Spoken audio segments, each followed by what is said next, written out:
If you like the video, make sure to like, subscribe, and comment for more videos like this. What was your first paranormal encounter that made you believe in the existence of something otherworldly and supernatural actually exists among and around us? I was playing hide and seek with two of my sisters. The youngest was found by the older, and they were both looking for me. I hid under the blue kiddie pool that was overturned. Mom just said he was on the other side of the house. They began sprinting by the kiddie pool, and there was just enough space for me to see their feet. I saw the youngest run by first, then the eldest. Then I saw two pale, veiny feet walk by slowly but carefully. Whoever it was started screaming in a howling manner. I slowly put the kiddie pool on the ground and tried not to make any noise. They found me immediately after asking why I gave away my spot. Shadow people. I was walking through these woods. I can't really say they were foods, they were just a bunch of trees behind a plaza and surrounded by a neighborhood, but I'm going to call it the woods for this story. Even before this, the place always made me uneasy, but it was winter, and I was wanting to hurry to my grandma's house. I was walking over there after school. I'm walking through, and in the corner of my eye, I see this shadowy figure. I look over, and there's nothing there. I keep walking, and I can't explain it, but I knew someone was watching me. I keep walking, I'm almost out now, I just wanted out of there. Before I left, I turned around and saw a horde of shadowy people standing on the path. There were others walking around in the trees. They were all facing me. So I turned and ran out of there, and they ceased to follow me. I haven't been back to the woods since, nor have I had a run-in with a shadow figure again. My first paranormal experience. To start, this is a true story. My family and I moved from SoCal to Mexico in 2007, and we were accompanied by two of my parents' friends along the way. My parents built a 3-story house there, so we all had a room, parents, their friends from California, and an aunt who stayed in another room. Despite all those people in the house, I felt something was off. They told me that I was adjusting, that they still hadn't called the priest to bless the house, and that when he came, everyone would feel better. Anyway, bedtime came, and my brother and I decided to sleep in my parents' bedroom the first night. I know we were old, but every other room was taken or filled with boxes, so since it was a big master bedroom, we placed our sleeping bags on the floor and called it a day. Sadly, I'm always the last one to go to sleep, so there I am waiting to fall asleep when I start feeling the room go cold. I thought nothing of it, but then I started feeling very scared for no reason. I did what we all do at that age and wrapped myself in a blanket. I thought it was all in my head, but then I heard a dog breathing close to my ear, and I knew that my brother was around the other side, so it wasn't him. I was really scared now, but I also feared for my family. I am the oldest, since they were all asleep. In an act of desperation and fear, I got up only to find nothing was there. I woke my dad up and told him what happened. He just thought I was exaggerating and told me to pray and sleep. This time I slept a little closer to them, and right when I was about to go to sleep, a solid steel door we have at our entrance slammed so hard that everyone jumped and woke up. This had never happened before, and 12 years later it never happened again. There was no wind at all, and nobody could explain how it opened without the key. They all started talking, and then they looked at me and told me to go to sleep, so I left. I woke up the next morning, and as I was making my cereal bowl, my mom asked me what I saw or heard.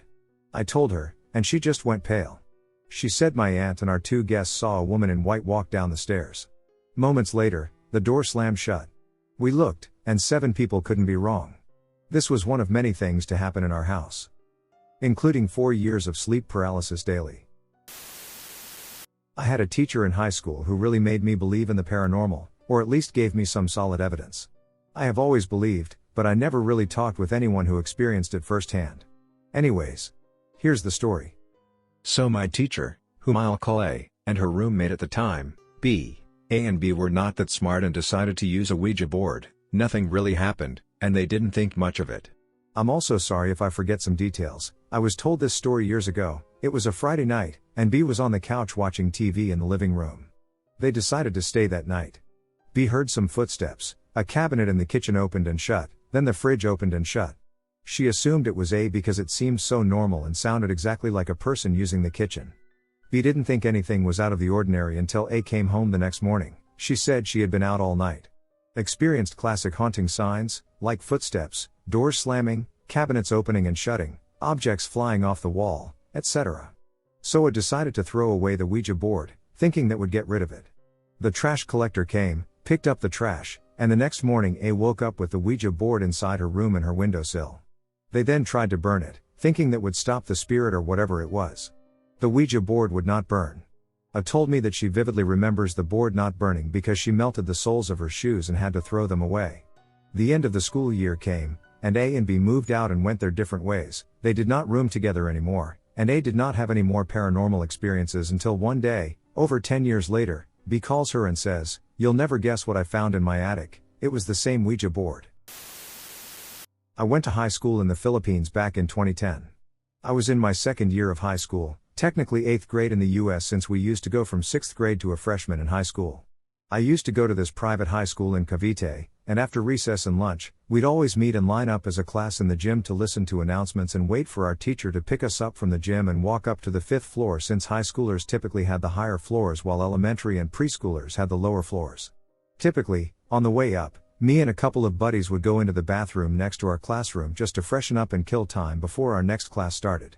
On the way to the bathroom, I was talking to my buddy Lambert, and both of us were following our other buddy Denzel into the bathroom. Denzel had a distinct walk and distinct bowl cut, and we both thought that since he's going in to kill time, we might as well follow. Well, as soon as we both got into the bathroom, we just looked at each other in silence since the bathroom was empty after we clearly saw him walk in. We both ran out and ran to our classroom, and we were shocked to find him sitting at the desk already. I've seen a lot of crazy paranormal shit in the Philippines, but this was the first time I witnessed something with another person as well. Just rethinking this story and typing it freaks me out. My first ever frightening paranormal experience that I can't forget. Anyone experienced anything similar? Me and my friends decided to go to Scotland for camping, around 30 individuals all male. Considering we were traveling from Ireland to the Scottish Highlands, in Lanark, this was a proper trip that no girl volunteered for. Too wet, too windy, and all that. So long story short, or as short as I can make it, we arrived, pitched our tents, and set up for the first night. It took us longer than expected to get there, so we had to put our tents up in the dark while it was raining sideways. I noticed that my tent was missing a ground sheet, that square bit to go under your tent, that was missing. I found it the next day. I yelled out, "Balls, I can't find my ground sheet." A close friend, Brian, said, "Sure, jump into my tent," which was already set up. Which turned out to be maybe the best thing I ever did because I don't know if I could have experienced this on my own, and I'm so glad Brian was with me to experience what happened. What I am about to describe came straight out of the blue. We both lay side by side, trying to sleep, while hearing the howling wind and rain smashing into the tent. It was a proper mountain tent, so it was actually cozy. That's until I heard it. We both did. Everything went quiet, I mean everything. All the audio went mute. It was so strange. No wind, no rain. Nothing. Then a little girl laughed loudly. She laughed for about 30 seconds. It's so creepy, it's hard to describe. Clear as a day. Right outside our tent. She actually sounded around 6 or 7 because, at the time, I had a younger sister around the same age. I'm in my early 30s now, and I was around 18 or 19 at this time. It was a disturbing laugh. I mean right at the door, a thin layer between us and it. Although I could see her, I have never felt so scared. The feeling and sensations I was getting were so bad, I've never felt that uncomfortable before, ever. My entire body turned to ice and locked up in fear. It was a joyous laugh mixed with playful and sinister all at once. When she stopped laughing, it wasn't a fadeaway laugh, it was as if she were running away. It just stopped in mid-laugh completely. If that makes sense. Immediately, both of us looked at each other, and I said, "Brian, did you just hear that?" He said, "Yes." "A girl laughing?" "Yes." We did not think paranormal right away, and we both actually thought a girl was outside at 2 a.m. in the Highlands of Scotland, lost and needing help. So we both panicked and bounced out. To see nothing but surrounded by rolling black hills, we got out of that tent in about 30 seconds, and no one could have gotten down those highlands that quick. We both had this fear that stuck us together, and we jumped back into the tent. I don't know how long we lay there, dreading coming back to laugh. To this day, Brian and I have never felt fear like that before. Later, it was discovered that these very hills were the hills where innocent women and children were murdered during the Scottish Civil War in the 1290s. My childhood home was ducking weird. I don't know my whole family's list of issues there, but it was me, my parents, and my 2 younger siblings. In the time we were in this 100-plus-year-old New England home, I would have the exact same nightmare, detail for detail, every time I got sick. Most nights it looked like the ceiling tiles were expanding and contracting as if breathing, which I would write off as dumb scared kid syndrome, except that I never had it in any other house. We would hear footsteps on the stairs when everyone was in bed. TV randomly would turn on and off. The basement always had this uneasy feeling of being watched, even with multiple people there. I always had a feeling I was being glared at through my window. I wasn't comfortable until I covered it with a blanket or something. I could write all that off as little kid paranoia. What I can't write off is when we moved to New Mexico with my uncle 3 years ago. That house was ducked. My mom was alone in her room midday when, randomly, the smell of perfume came out of nowhere when she was watching TV. Another day, when she and my uncle were in the living room, they both heard a male voice, and my mom felt a hand touch her shoulder. No one was home but them. My dad and uncle were in the room another day, and the chair over in the kitchen just suddenly moved a foot on its own. I had one night where I was up at 2 a.m. finishing an art project on my old laptop. The light just randomly shuts off, switches, and everything. It scared the shit out of me. No one else was awake. The way the doors were positioned, no one could have come out without my notice. The cat was sitting next to me, and the light switch was on the opposite side of the room next to the front door, which was locked. The windows by them always gave me this feeling that I was being watched, even when I covered them. We later found out that the old woman, whose parents had lived and passed away in the home before we moved in, who lived next door, had buried her father in the backyard along with a horse. She was a weird, spiteful bitch, but that really put me off. Bachelor's Grove. I visited the cemetery with a couple of friends in the spring of 2017. We arrived there around 6:30 p.m., parked in the small lot across the road from the cemetery, and made our way over. I was in a photography class at the time and brought a school-issued camera with me to take pictures. Walking into the cemetery felt sort of overwhelming, like we had walked into a lively party where everyone suddenly went quiet and stared at us, even though we were the only ones there. I took some pictures in the cemetery, and after a while, we decided to walk deeper into the woods. This would turn out to be a mistake.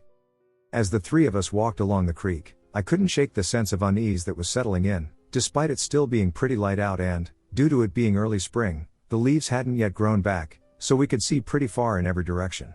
Something that still creeps me out about this place is the lack of sound. I listened for the chirps and scurries of wild animals, but the only sound in the woods was our footsteps in the leaves in the creek. My camera, fully charged, died a few times, and when I turned it back on, it still had a full battery. We came across multiple round clearings in the woods. There are rumors of dark magic and rituals taking place here, so at the time I attributed it to that. There was a picnic bench in one of the clearings, and I took a picture of my friends on my cell phone standing on the bench. They were smiling when I took the photo, but when I looked at it, their faces were distorted. My female friend appeared sad or scared, while my male friend appeared angry, but they were perfectly fine. A few minutes after taking that picture, my phone mysteriously went missing, and we searched all over the area. We were still right by the picnic bench, so we figured it couldn't be far, until the sun started to go down and we realized we needed to get the hell out of there. We ditched the phone, and my female friend managed to lead us out. As we were leaving, I saw a completely backward figure with a brimmed hat walking parallel to us, maybe 10 feet into the woods. He was walking through dense woods and made no sound.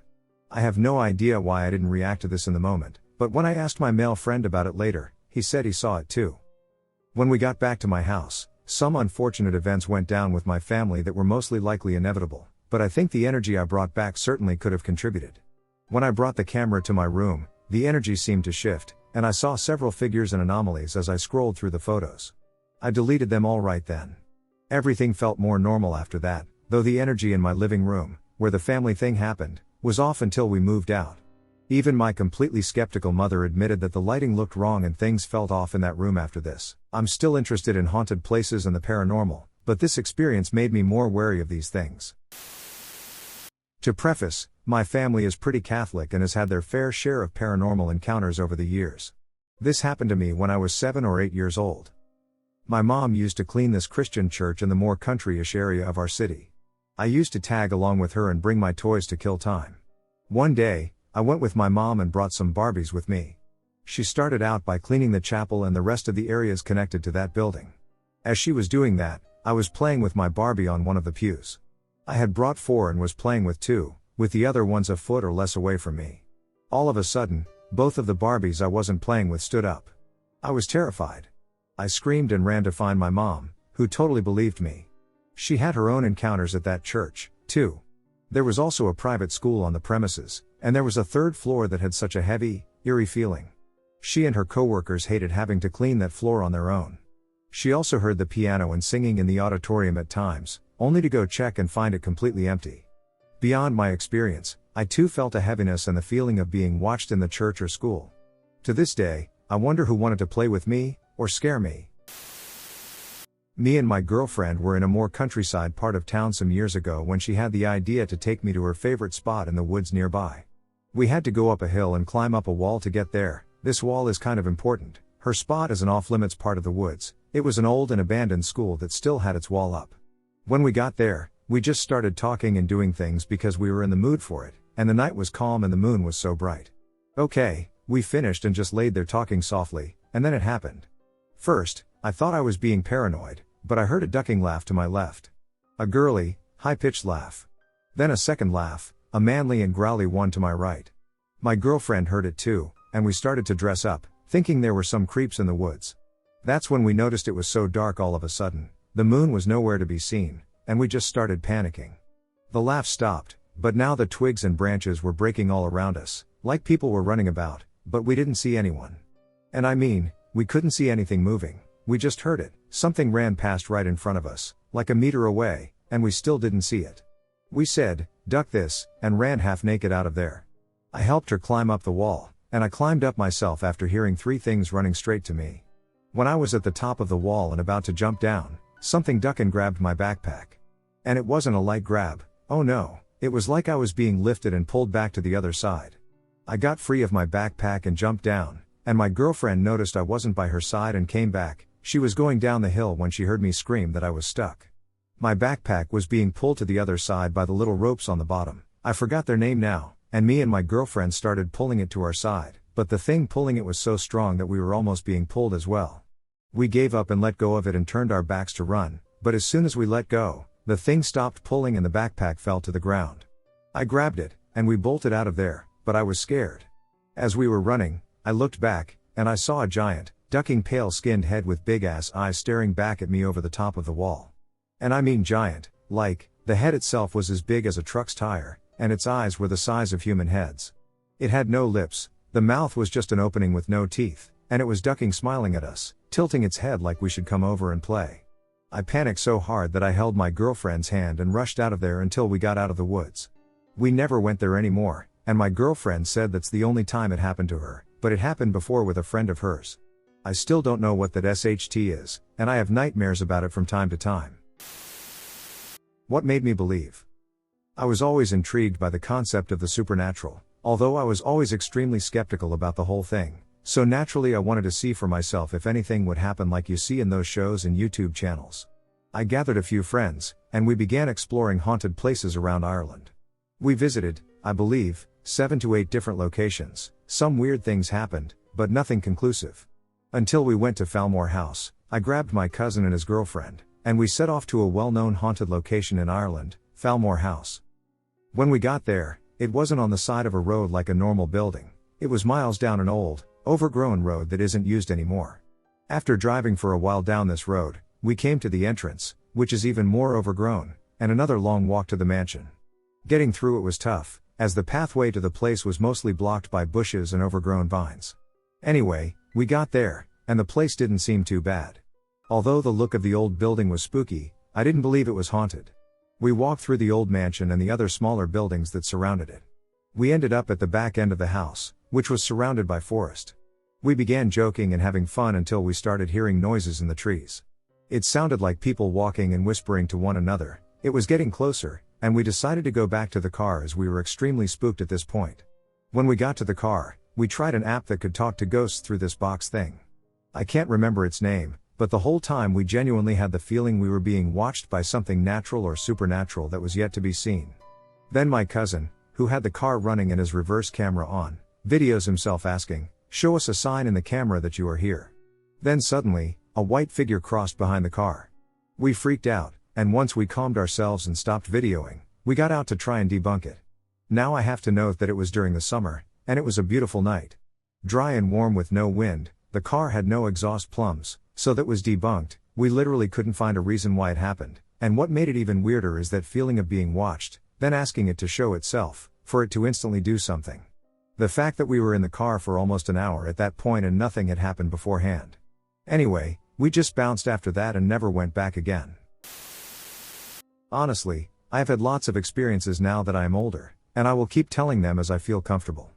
But this specific instance was a recurring paranormal instance that my brother and I both had when we were little and shared a room. It started when I was 10 and my brother was 6, with nightmares of small creatures or shadows that would chase me and my brother.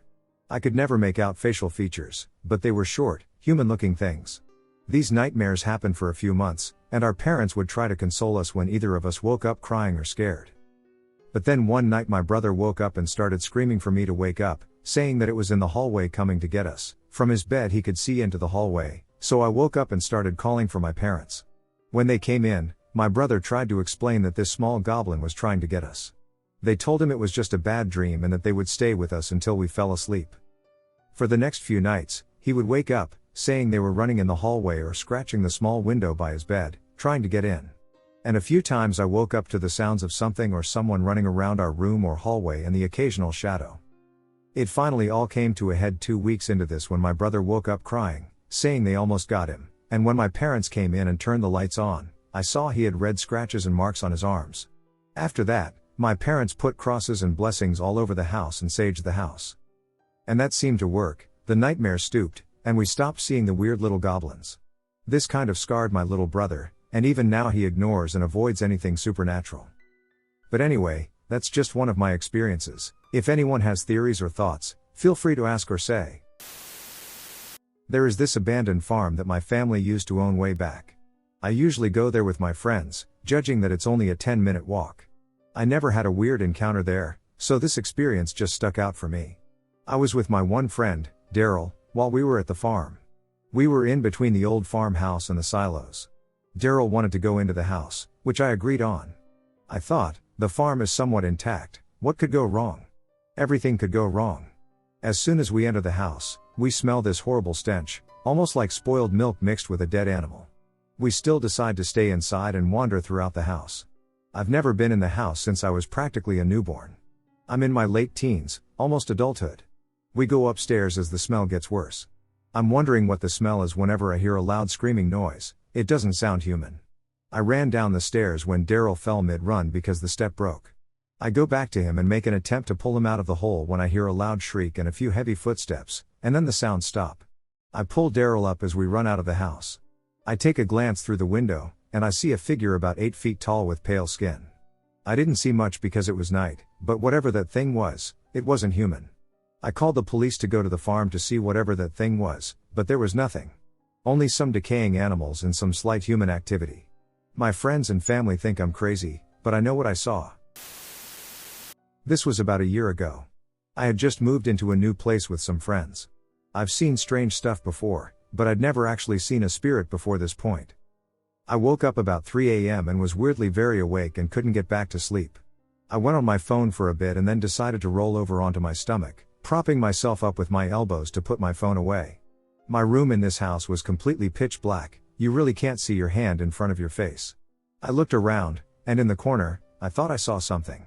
When it's dark, my eyes do tend to play tricks on me, so I looked harder and realized that I could see a man in my room. Clear as day. He looked about 70 to 80 years old, and he was wearing a long white coat. He then floated from one corner of my room and passed through the wall. I always thought that spirits acted like they did when they were alive, so it really struck me that he was floating, and the house was fairly new. Has anyone had anything similar happen? My childhood home was built in 1788 in an old colonial town. There were a lot of spooks in that house, from poltergeist activity to a black mass that felt evil and liked to hang out next to my bed to strange music heard downstairs in the early morning hours to both me and my sister seeing a rotting corpse hanging from our bedroom wall in the corner of our eyes on 2 separate occasions. That's not even the beginning, either. My dad decided to do research on the house's history through a local museum. He found out that the back of the house was built by a carpenter for himself, which explained the very intricate detailing on the wood surrounding the fireplaces. Later on, an addition was attached to the front of the house that included 2 big great rooms with sliding floor-to-ceiling doors and 2 extra bedrooms upstairs.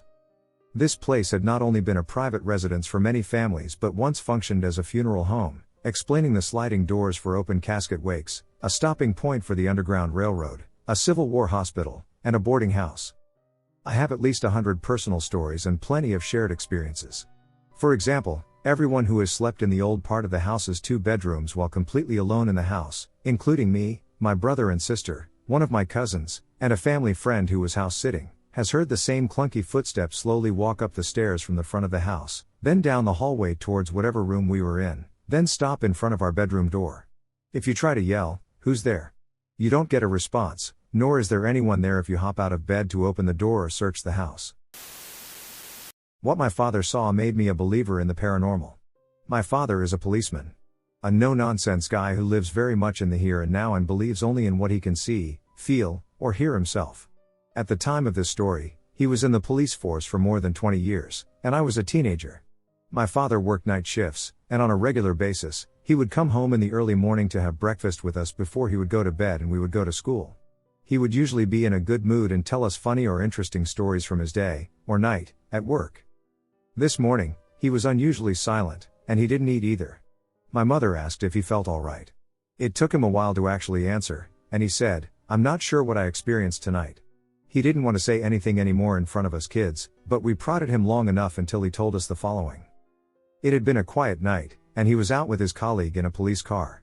At some point, they were informed over the radio that a car chase was going on not far from them and their assistance was required. They drove off towards the chase and soon caught up with the suspect's vehicle. The radio had informed them that 2 men were in front of the car. My father's car pulled up almost beside the car so that he could get a good look inside. He saw the 2 men in the front arguing heatedly with each other. And he saw another man in the back. He had no hair and was so pale that he seemed almost white. He was dressed all in black. And he looked directly at my father, his face almost pressed against the window, with very dark eyes, and he grinned widely. My father was deeply unsettled by this person. He seemed to look directly into my father's eyes. My father was so sure of this third person that he informed the other police cars about him. The chase ended with the car crashing into a fence and the suspects fleeing into a field. They were apprehended only a few minutes later. There were 2 men. Not 3. My father asked all his colleagues at the scene if they were sure there hadn't been another guy. Nobody else had seen the third man. "I can't explain it," he said to us. "I saw him as clear as day, and he grinned at me like death himself." This took place in 2004-2005 in Germany. To this day, we have no logical explanation for what he really saw and experienced. When I was young, I used to stay at my great-grandmother's house overnight during the summer. This was an old southern house that had been around since World War I. So one night I'm in bed trying to get some sleep, it's summer and it's balls hot in a house where there's no AC built in, when I see a woman walk through my door. My closed-shut door. She was in a white dress or nightgown and moved around the room as if she were getting ready for the day. I watched for what seemed like forever, then suddenly she stopped mid-step and slowly turned my direction. At this point, I'm scared shitless and think I'm going to die. She finally sees me. I looked at her face, and then I looked into her eyes, and as soon as I did that, I blanked out. When I come, I'm on the patio, and the sun is rising, and I have no clue how I managed to get there. I stayed on the patio, I wasn't going back in the room, until my great-grandmother woke up and began breakfast. While eating breakfast, I tell my great-grandmother that I saw a ghost. She said, "Baby, what does this ghost look like?" I describe it to her, and she looks at me and says, "Oh, that's just your aunt, so-and-so." My response, "What?" Later that day, she gets an old photo album out and shows me a picture of my dead aunt, who died in the house way before I was born, along with a few other family members. Then she went on about how she sees them from time to time. I never spent the night ever again, and I never went into that room ever again. I am 25 years old and have lived my entire life until this point as an atheist. I did not believe in God, still don't, TBH, and absolutely nothing paranormal. I was always skeptical of believers and was certain they were just exaggerating simple stories or fabricating them entirely. I could never even sit through a single episode of a ghost hunting show because I just knew they were lying and faking evidence for the TV. Fast forward to the present time. Not long ago, my mother came up to visit and, for a while, wanted to photograph a very old cemetery in my town. She does photography on the side and thought it would be cool. We finally decided to do so because I had free time and the weather was nice. We loaded up the equipment and rode over to the cemetery. We took several photos all over the cemetery and did a lot of sightseeing of the old headstones. A lot of them are from the late 1800s. We came across an incredibly unique tombstone, later found to be a family plot marker. It was an extremely tall and aged marble color, and it had a huge oval-like opening in the middle of it. We decided to take some pictures behind the opening of that tombstone. We set up the tripod and both got behind it, took a few pictures via the remote, and had a couple laughs. She is my best friend, and we stay laughing, generally at inside jokes and being in the mere company of each other. I told her it was getting late, so we should probably stop, get loaded back up, and head back to the house. She agreed, and we walked away from the marble tombstone to grab the equipment, which was just a few feet away. As we begin walking away, my mom is a few feet ahead of me, and I am following directly behind her. I suddenly feel a heavy and abrupt weight hit my back. I can only compare it to perhaps someone slapping your upper back with a surfboard or a huge plank of wood. It knocked the wind out of me, and I whelped, quickly freaking out trying to process what was happening. I immediately notice my mom is freaking out too, majorly. I assume she saw whatever hit my upper back, but then I notice she is yelling, "Get it off. What is on my back? Oh my God, something is on me." It dawns on me that she is feeling exactly what I felt. I start yelling back, trying to tell her nothing is wrong with her and to calm down. I start frantically explaining the physical attack I had just felt that we apparently both felt. We are both very visibly shocked and confused. There were no trees above us in the area where we were standing, and there was nothing on the ground around us that would indicate something had been thrown. We were also the only ones at the cemetery at that time. My mom had a mark on her left shoulder a couple days later. I am still trying to find ways to process this, as I've never been a believer. I now do it without question. I, however, have tons of different questions. Why did this happen to us? What was so powerful about launching such a physical attack on two human beings at the same time? Again, just, why? How? This has opened a whole new world to me. It brings up curiosity about the afterlife and death in general. I dug and did some research to see if anyone has ever investigated Laurelwood Cemetery, where this happened to us. Much to my surprise, a family paranormal team that has a show with Icom Paranormal actually did an investigation there back in 2012. I tracked down their page on Facebook and reached out via Messenger. I told them about our incident and asked for more information on their investigation. The dad answered, and he told me he wasn't surprised as it was one of the most active cemeteries he had ever been to. He also sent me the links to the footage they got there and all of the amazing evidence they got. I don't really know what I am asking for with this. I guess it was just for someone to listen. I just feel like my world has been turned upside down, completely unraveled, and now filled with so many endless questions. It was like 2 a.m., and I was riding my motorcycle home from a field party. Now this was in the backwoods of Kentucky, so there were no street lights or other traffic. I was watching the sides of the road for deer to pop out when I saw something running along the side of the road. I slowed down a bit, thinking it was a deer, but when I got closer, it looked more like a person running on their hands and feet. I'm really thin too, I don't have the profile of a deer. Whatever it was pale, and on all fours. It was taller than the grass, 2 to 3 feet. I dropped gear and got out there as fast as I could. I have decided to share an experience me and my best friend had about 3 to 4 years ago. I'm 17 currently, and he is 18. At the time, we were both Christians, and this experience scared the living hell out of us. I was spending the night at his house, and his mom wanted us to walk their dog before it got too late. It was around 8 to 9 at night. This wasn't the first time we had walked around at night. In my friend's neighborhood, there is an elementary school. We would always go there and let his dog run around on the field. We arrived at the school, but we didn't feel like going onto the field. We decided to walk around the school instead. After passing the classrooms and gym, we walked around the perimeter of the field, which has a chain link fence. I noticed that when we made a left, towards the last stretch of fence, there were 2 people waiting on the curb across the street. We assumed it was just a couple walking, but we couldn't really make them out except for dark, human-like figures.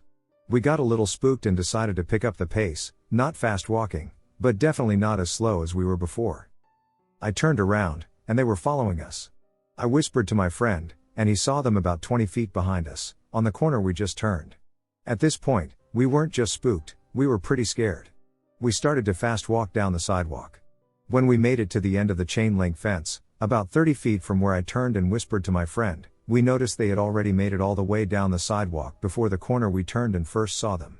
There is no way they could have turned and made it there in that time, even sprinting. My friend's day started to whine, and we decided to ducking book it back to my friend's place. As this was the neighborhood he grew up in, he knew there was a shortcut back to his house. The only other way to get to his home is to walk about 2 blocks on the main road. We were out of breath by the time we made it back, and we had sprinted as fast as our legs could carry us. We opened his front gate, and I turned around to see if anything was there, and lo and behold, there were two black human-like figures on the main road, walking towards his house. We ran inside, locked the door, and prayed to God that nothing would happen. We Googled how to get rid of demons, pray, etc. Nothing else happened that night. We talked to our pastor, and he told us about an experience with a demon he had as a child. He told us to memorize certain prayers and trust in God. Since then, I haven't really thought about it until reading some other stories. We have no idea what it was that was there that night. All we knew was that we had to run away as fast as possible. What was it that followed us, and does anyone have any other stories similar to this one? So this is an actual, true story. Nothing was made up at all. Some years ago, we bought a piece of property. I was walking around, and a van was parked in the back of the woods.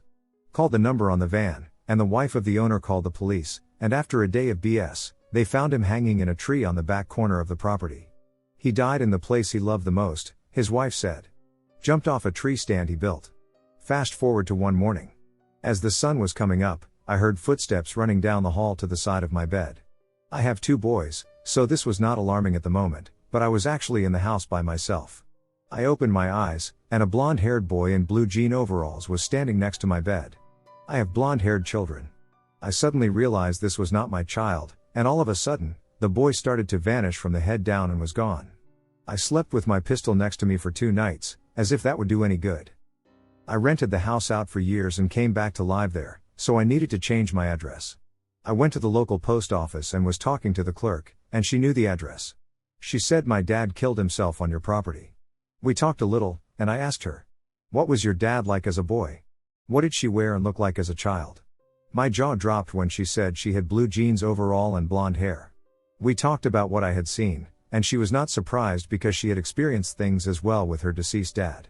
This is a true story, and my son, before I had ever seen this boy, would always talk about a little blonde-haired boy.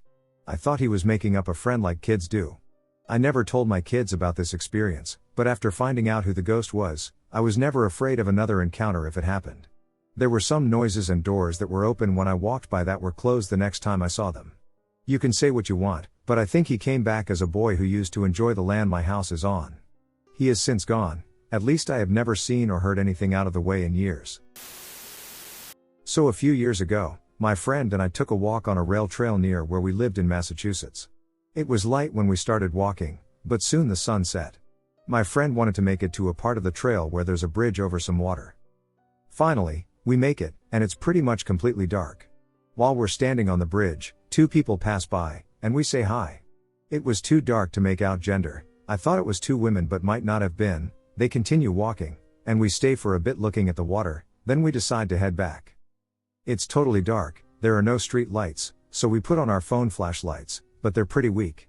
Then, not too far down the path from the bridge, we can just make out a figure. The figure is alone, and the 2 people we saw before would have definitely passed this spot by now. The figure is just at the edge of our lights, but somehow the outline is sort of illuminated. My friend and I are completely silent. We're walking behind the figure and can never quite catch up to it, and then it disappears. I clock where I thought it disappeared because I think it might be some dude about to kill us, hiding on the side of the trail. We keep walking, and we pass the spot where I think it disappeared, and we don't see or hear anything. We finally get home, compare notes on what happened, and we have the exact same story. A figure ahead of us that we could never quite make out was somehow illuminated. We both thought it might be a dude who stepped off the trail, but we didn't see a person when we passed the spot. My friend went back the next day to see if there was a connecting trail the figure might have diverted to, but there wasn't. We couldn't think of a reason someone would go off the trail at night, and we didn't hear any twigs breaking or footsteps when we passed the spot. It's possible there's a non-paranormal explanation, but for me, the weirdest thing was that the figure's outline was illuminated despite our phone lights being too weak to reach it. Also, we could never catch up to it, and it seemed to disappear. When I was a child, I had an encounter with a being that was also witnessed by my cousin. The story is very simple and unexciting. My goal in sharing this is to find out if someone else has had a similar experience with the spitting aspect. I know there is a spiritual connotation to spit and have read of spitting in Egyptian creation myths, but my knowledge is very limited. This was the first ghostly encounter of my life. I was probably 7, and my cousin was 9. We had gone on vacation in Eureka Springs, Arkansas, and were staying in a vacation home deep in the woods. As we were the only children on the trip, we stayed upstairs to ourselves when the adults drank and played card games. At some point, my cousin and I had fallen asleep and awoke midday to a rather small woman sitting in the alcove of our bedroom window. The light was beaming through the windows from behind her shoulders. She was wearing all black, head to toe, and a black veil that made her face indiscernible. I could tell under the veil that she had curly, gray hair. No sooner than I confirmed what I was seeing with my cousin, did the witch suddenly spit on the both of us? Spittle left our arms wet, like when a cat sneezes on you, not a full-on loogie. I knew she was speaking to us as her lips moved behind the veil, but we could not make out the words. We immediately ran from the house downstairs to tell our family about our experience, but were quickly dismissed as children with large imaginations. To this day, I wonder what this experience could have meant, spiritually, esoterically, and mythically. I would go on to have countless paranormal encounters throughout childhood, and I was known to speak in Victorian colloquialisms at 5. I have experienced dark entities, jinns, apparitions of dead relatives, restrictive physical anomalies, and hauntings, and I have become lucid in a number of my recurring dreams. Could it be that a marker was placed on me as a child when the witch spat on me? Am I a nut job? Anyone have a similar experience? A bit of a backstory. I lived at the end of a dead-end street. Directly across the road from my house was an old man who lived with his sister. They had inherited the house from their parents. Beside their house was a cornfield, and behind it was a large field. My friends and the closest store were on the other side of that field. He was a nice old man, and he allowed us to cross through his lawn to get to the field instead of having to walk all the way up the road and then backtrack down the main road. It is also important to this story to point out that there was a patch of trees between the two different fields. It was not very big, maybe 15 feet thick, but it ran the entire length of both fields, and we would have to walk through it when taking this shortcut. It is also important to point out that there was a large, dilapidated barn on the edge of the property line, belonging to whoever owned the cornfield. I ended up getting a job at the little store I mentioned earlier. I went in every night from 7 until 9. I stocked the coolers and sorted out the bottle returns by vendor. Even in the summer, I would walk home in the dark. I never had a good feeling when I would walk past the barn. I always felt as if something was watching me, and my skin would crawl. But the shortcut saved me 20 minutes of walking, so I always used it. One night, when I was walking to work in the winter, I got to the patch of trees. It was as dark as it could be, the nearest street light well over a football field's length away. The only light was from the full moon. The area where I crossed was swampy, and there was always standing water. Being winter, the water was frozen over and to my left. I was about halfway through the patch of woods when my skin began to crawl in the earnest, and I heard a sharp crack from the ice to my left. Anyone who has ever walked over ice that was not solid enough to support their weight knows the sound of a foot breaking through the ice. That was the sound that I heard. I froze mid-step, worried that there was some sort of animal there. I slowly turned to look at the source of the sound and saw this black figure looking at me from around 20 feet away. Even typing this, so many years removed from the experience, it gives me goosebumps. I knew instantly that this was neither a wild animal nor a living person. I could make out the trees behind it. It was not really see-through but kind of transparent. It is difficult to articulate exactly. It also lacked any real form. Its head was shaped like a person, but it had no arms or legs that I could see. As I stood there, glued in place, it started to move towards me. This was all it took to break me from my spot. To say that I ran fast would be an understatement. The snow was about 8 inches deep in the field, and I am still pretty sure that I could have set an Olympic record. I got to the main road, crossed it to the store, and stood outside for some time before catching my breath. The entire 2 hours I worked, I kept getting chills, and my eyes would water.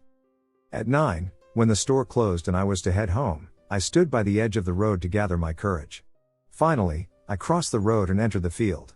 As I got closer to the patch of trees, the hair on the back of my neck stood up, and I knew that I was not alone. I broke into a sprint again, feeling like I was running for my life.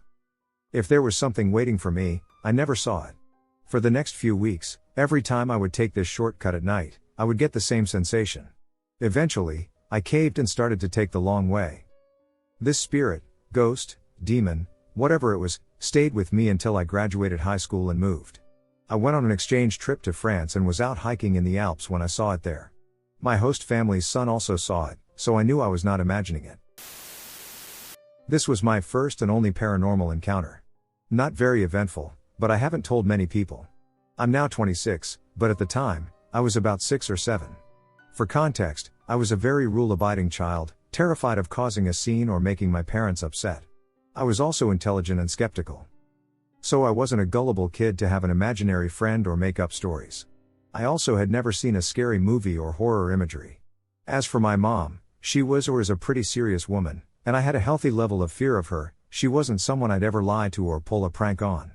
I gave all that context because I've been told many times that this was my imagination or that I made up a story, but I'm 100% sure it was not. I can still see it clearly. I was in the back seat while my mom was driving us to my grandmother's home on the highway in the U.S., Southeast Michigan on I-94 West. I had been on this route a million times, but this day I looked up at the viaduct, aka a bridge carrying the other freeway, and saw the classic female spirit archetype of the woman with long black hair and a long white, old-timey dress. She was hanging from the viaduct. What's weird is that she looked like she was hanging from her chin, as if the bottom of her chin were flush with the cement. I saw no rope. I immediately said, "Mom, did you see that woman hanging?" She was shocked and asked what I meant, so I repeated myself, and of course she assumed a suicide had occurred. She believed me so much that she got off the next exit and re-entered the freeway so that we could pass under the same viaduct again, only to see absolutely nothing. I couldn't believe it. I kept asking my mom, maybe she walked away. But my mom said there's no way, she should have fallen or been still hanging.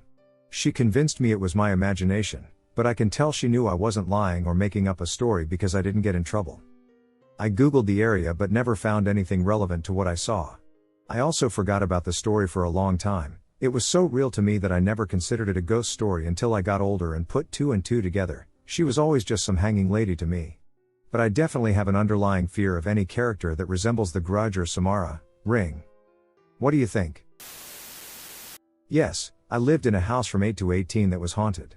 We moved into that house in 1992, and the first thing we found was a tombstone under the back porch. Not that creepy, okay, it's a little creepy, but we figured that someone had stolen it. Why anyone would do that is beyond me. The tombstone hung out in our backyard for 5 years before some historical society came and picked it up. They never did find where it belonged, they just figured we didn't want it in our yard anymore. The guy whose tombstone it was died before Lincoln was president, so it was old. Many strange things happened in that house while I lived there. The first and tamest was when we first moved in. I was laying in bed one night, the light was on, and I was waiting for my sister to come upstairs. We shared a room. Something appeared on the wall in the room. I didn't get a good look at it, I just got the duck out of there. It took my parents 2 hours to get me back in my room. I didn't go into my room alone for a year after that. Not even 2 years later, I was 10 and home alone. I was using the upstairs bathroom, which faced the stairs, when I heard someone walking up the stairs. I was home alone, so I looked out the door. No one was coming up the stairs, but they were creaking like someone was. The doorknob to the master bedroom, next to the bathroom, jiggled, and nothing walked back down the stairs. The den, which was the only bedroom downstairs, was always at least 15 degrees colder than the rest of the house. No matter what, winter or summer, windows open or close, it was always so cold in that room. When I was 15, we were getting the carpet replaced in the downstairs, so all of the furniture was out of the downstairs. I was in the den talking on the phone when I suddenly felt like I was being watched by thousands of eyes, and I had this overwhelming feeling that I needed to leave right now because something meant to do me serious harm. When I was 18, I went to visit my parents. I was tired, so I went up to my old room, where I was staying, and laid down. Not even 30 seconds into laying down, that feeling came back. Someone or something was there, and it wanted to hurt me, and I needed to leave right now. I slept on the couch for the remainder of my visit. I slept with the light on, and my door was blocked so that it couldn't close until I moved out of that house. The only time I slept through the night during those years was when I wasn't at home. I was raised as an atheist and was told ghosts weren't real, so I didn't really believe in them but was fascinated by family members' ghost stories. In my 20s, a few weird things happened at my mom's new house, like me hearing a woman's voice in a room behind me while my mom was asleep on the other side of the house. My mom said it must have been her, but that would have defied physics. I also experienced strange presences, which I brushed off as anxiety at being alone in a big house at night when my mom and stepdad were out of town and I was living there in college. My aunt had always told me she'd seen a few ghosts in her lifetime, and I truly believed her, so I was a confused child. My uncle did too, but he was a notorious storyteller and attention seeker. In the past several years, I've become much more spiritual and have really understood the depths of the unknown and our limitations in understanding paranormal activity. Recently, my husband and I stayed at a hotel that was notoriously haunted, and I was a little freaked out at times, but not terribly. I figured I would be safe even if I saw something. My husband does not believe in ghosts. We even stayed in a supposedly haunted room, and nothing happened. One night, we were walking around outside the hotel around 10 p.m., near all these tables and chairs. There was a man dressed in a uniform walking purposefully back and forth, like he was the last person closing down an event. He didn't look at us but walked within 10 feet of us a few times while my husband and I chatted about the area. As we walked back into the hotel, I asked my husband if he had seen on the Marquis what type of event had happened there earlier in the evening, and he said he didn't know and asked me why I thought there had been an event. I said that because we just saw that server walking around, closing everything down. He asked me who I was talking about, and I was flabbergasted because he is sometimes not very observant, but I knew there was no way he couldn't have seen this guy. He was walking back and forth right in front of us. As I reflected later, I realized that I never saw the man actually doing anything, just walking back and forth purposefully. My husband thinks he was just oblivious and didn't see the guy, but we also checked and found that there was no event in that space earlier. Does openness to spirituality affect one's ability to see ghosts? Does it seem possible that this happened to me? This may sound like a cookie-cutter story, but it's what I remember, and it's stayed vivid in my mind since I was little. I'm 18 now, and my family and I used to live in a pretty good-sized trailer. It was a nice trailer and everything, but that's not the point of this. I had to have been 8 or 9, maybe a little younger, when this happened, but I remember that I was sick one day and didn't end up going to school. My mom had taken off work to be home with me, and I pretty much stayed in bed all day. At some point during the day, my mom left me alone at the house to go and get me some soup from the store. I don't exactly remember what all led up to this, as it was so long ago and I was only 8 or 9, but I just remember the house being dark and quiet, as I had no TV in my bedroom at that time, I don't think. So, me being alone, I was already kind of on my toes as it was. After Mom had left, I don't know what on earth could have caused it, but I swear to God I heard every single one of our pots and pans clanging together. I remember that I was scared shitless. I called my mom and everything. Of course she thought I was making it up, but I was absolutely distraught and shaken up big time.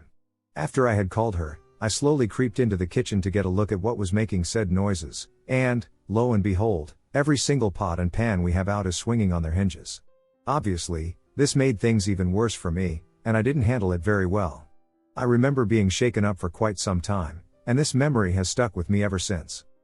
I'm a firm believer in all things paranormal and abnormal, so for me, this is even more reason for me to believe in these things. This has been the only occurrence I've had of this type in my life thus far, and I'm unsure if anything will happen again, but I stick to my beliefs, and they stick to me. I, a 19-year-old female, and my boyfriend, 24, were up in Grand Marais in Lutsen, Minnesota, with his family for a week of vacation. It's a quaint little town with a gorgeous view of Lake Superior and a cute town area to walk around in. We are staying in a family friend's cabin in Lutsen and just arrived yesterday. Just that morning, I got picked up at the airport after 4 hours of sleep, and my boyfriend after 3 hours. We were soon driving 5 hours up to Grand Marais, on and off sleeping. We hung with family for a while before going to bed, during which we had the whole basement to ourselves. Everything was fine for a while, until we went to bed. As the lights turned off, my boyfriend went into a dissociative state, shivering and shaking with fear. Seconds later, I was filled with this feeling of being watched and with an extreme fear of being in this room. I close my eyes and see 2 figures in my vision, 2 red and brown colored imp-like creatures. They could have also been disfigured humans, depending on the angle. I opened my eyes, and the figures were gone. Once my boyfriend got out of his fugue state, he stated that we had to leave now. So we just left the bedroom area into the main room and felt slightly better, but we still had the feeling we were being watched from the bedroom. We opened the door to the outside, the basement is not directly connected to the top of the house, and walked up to the front door of the house, feeling instant relief and feeling safe. We talked to my boyfriend's mother about the occurrence, and she was freaked out and let us sleep on the couches in the living room. My boyfriend and I were talking about it, and we came to realize we both saw similar figures, though he only saw one figure and had the exact same feelings. Now we don't think it's a demonic entity, but we did not feel welcome in that space. It felt as though someone was tortured in this room. His family friend has only lived here since 2020 and has never slept in the basement area ever, so no one else has experienced it, and they have no details about the past owners of this house. We both believe we experienced something paranormal, but it felt like a dream. No drugs, except for a little bit of THC and me, were included. Anyone have any idea what this could be? I never told this story because even I didn't believe it was happening. Once, when I was around 10 years old, I got up in the middle of the night to get a glass of water. When walking back to my room, I saw this transparent figure a little taller than me, just standing in the hall facing me. I've always thought it was male, but I can't be sure. I froze. I didn't know what else to do, but I knew I needed the cover of my blankets, so I crept slowly up to my room and darted under my covers. When I peeked out, it was just standing in my doorway, still watching me. I don't think I dreamed it up because I woke up with my glass of water still on the counter in the kitchen. Before I start with my story, I'd like to state a few facts that will become relevant later. We built our house from scratch. We actually used dynamite to blow a flat place out on the side of this rocky hill in Texas. My mother didn't have a door between the master bedroom and master bath, just a doorway. When asked, she told me it was her house and she could do as she pleased. My mother's side of the family was pretty Catholic, and even though she wasn't practicing, we had crucifixes hanging to the right over every door but the front, which no one went out of. Last, we had dogs, and you could not bribe them with the best steak on the planet to get them into the back hallway, where my room, guest bathroom, spare bedroom, and office were, as they were trained from infancy to not go back there.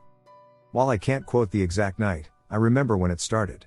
I was 12 to 14, playing around on the computer, when I saw movement out of the corner of my eye.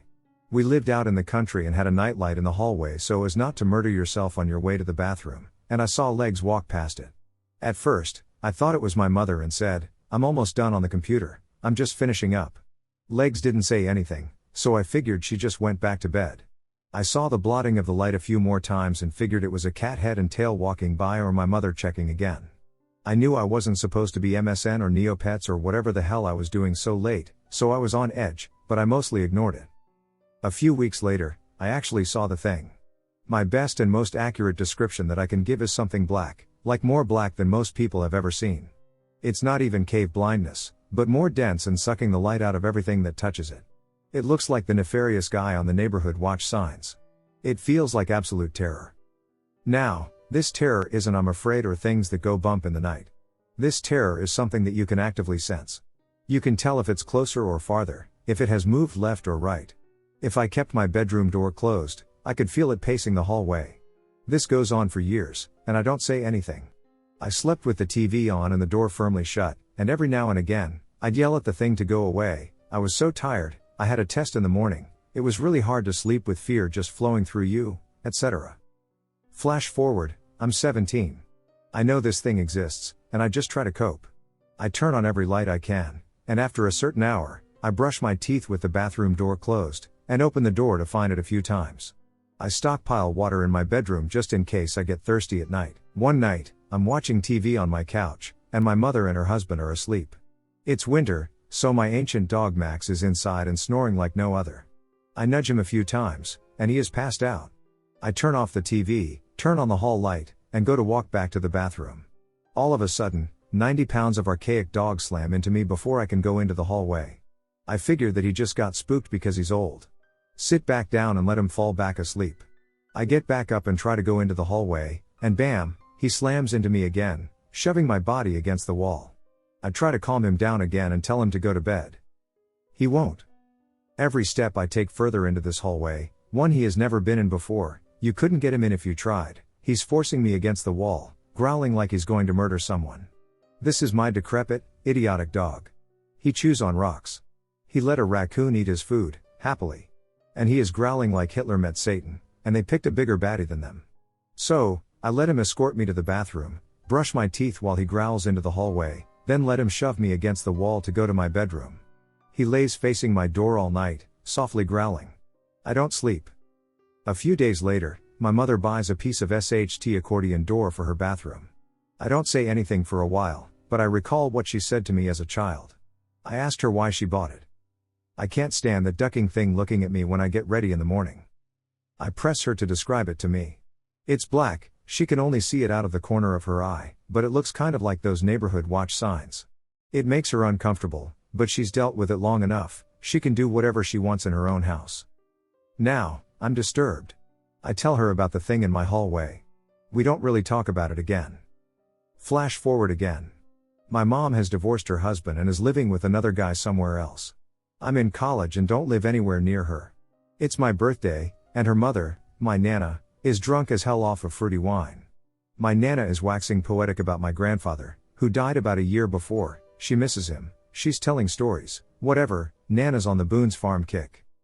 She starts to tell a story about a few years before she was pregnant with my mother. She and my grandfather were living in Massachusetts, and she used to have this awful nightmare. In the nightmare, there was this black man standing over her and making her very afraid. The only way she could wake up was if she reached over and touched my grandfather. Me, being the asshole, told her to stop being a racist. She got mad and tried to explain, he wasn't black, like black people, he was black, like no color. Like hell or worse. He looked like he was wearing a trench coat and a hat, like the mobsters do. I hated it. I immediately tear up and start yelling at my mother.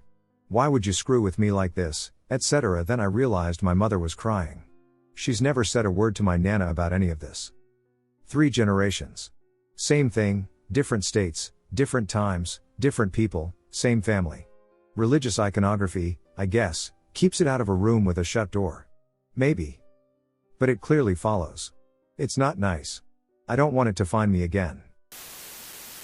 I had some friends stay the night, and my boy was knocked out on my bed. I'm playing on my PlayStation. My best friend is upstairs, and I live in the basement. Anyway, I'm playing my PS4, and I'm sitting in my chair, which has holes in it where you place your back. I'm sitting there minding my business, and all of a sudden I get poked in the back. By a finger, it poked me hard, and there was no mistake as to what it was. The thing is, it was cold as hell. So ducking cold, and I jumped up, and my friend, who is 10 feet away from me, knocked the duck out. I'm obviously extremely confused about what just happened and who touched me. My best friend right then comes down the stairs and obviously sees me freaked out, and I'm like, bro, we need to go upstairs. Something just touched me. I swear to God. We are walking upstairs, and all of a sudden I hear my best friend yell at me, go upstairs, run, and he pushes me up, and he sees a black orb coming at us when he looks back.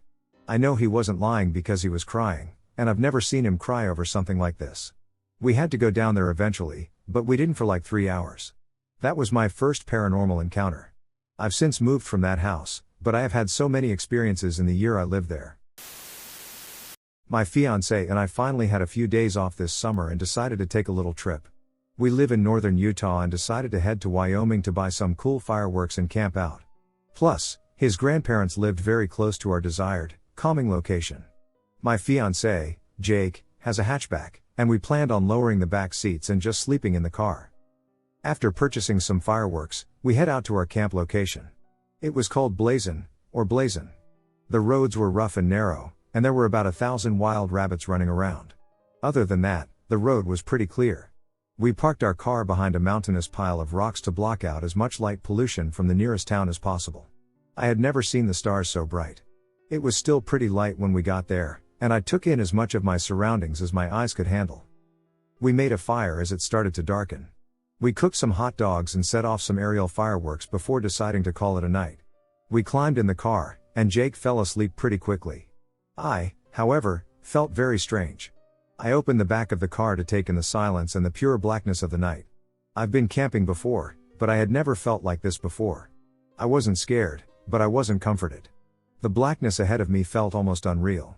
I could reach out and touch rich, black velvet. Or perhaps it felt like a projection, like what I was seeing wasn't real.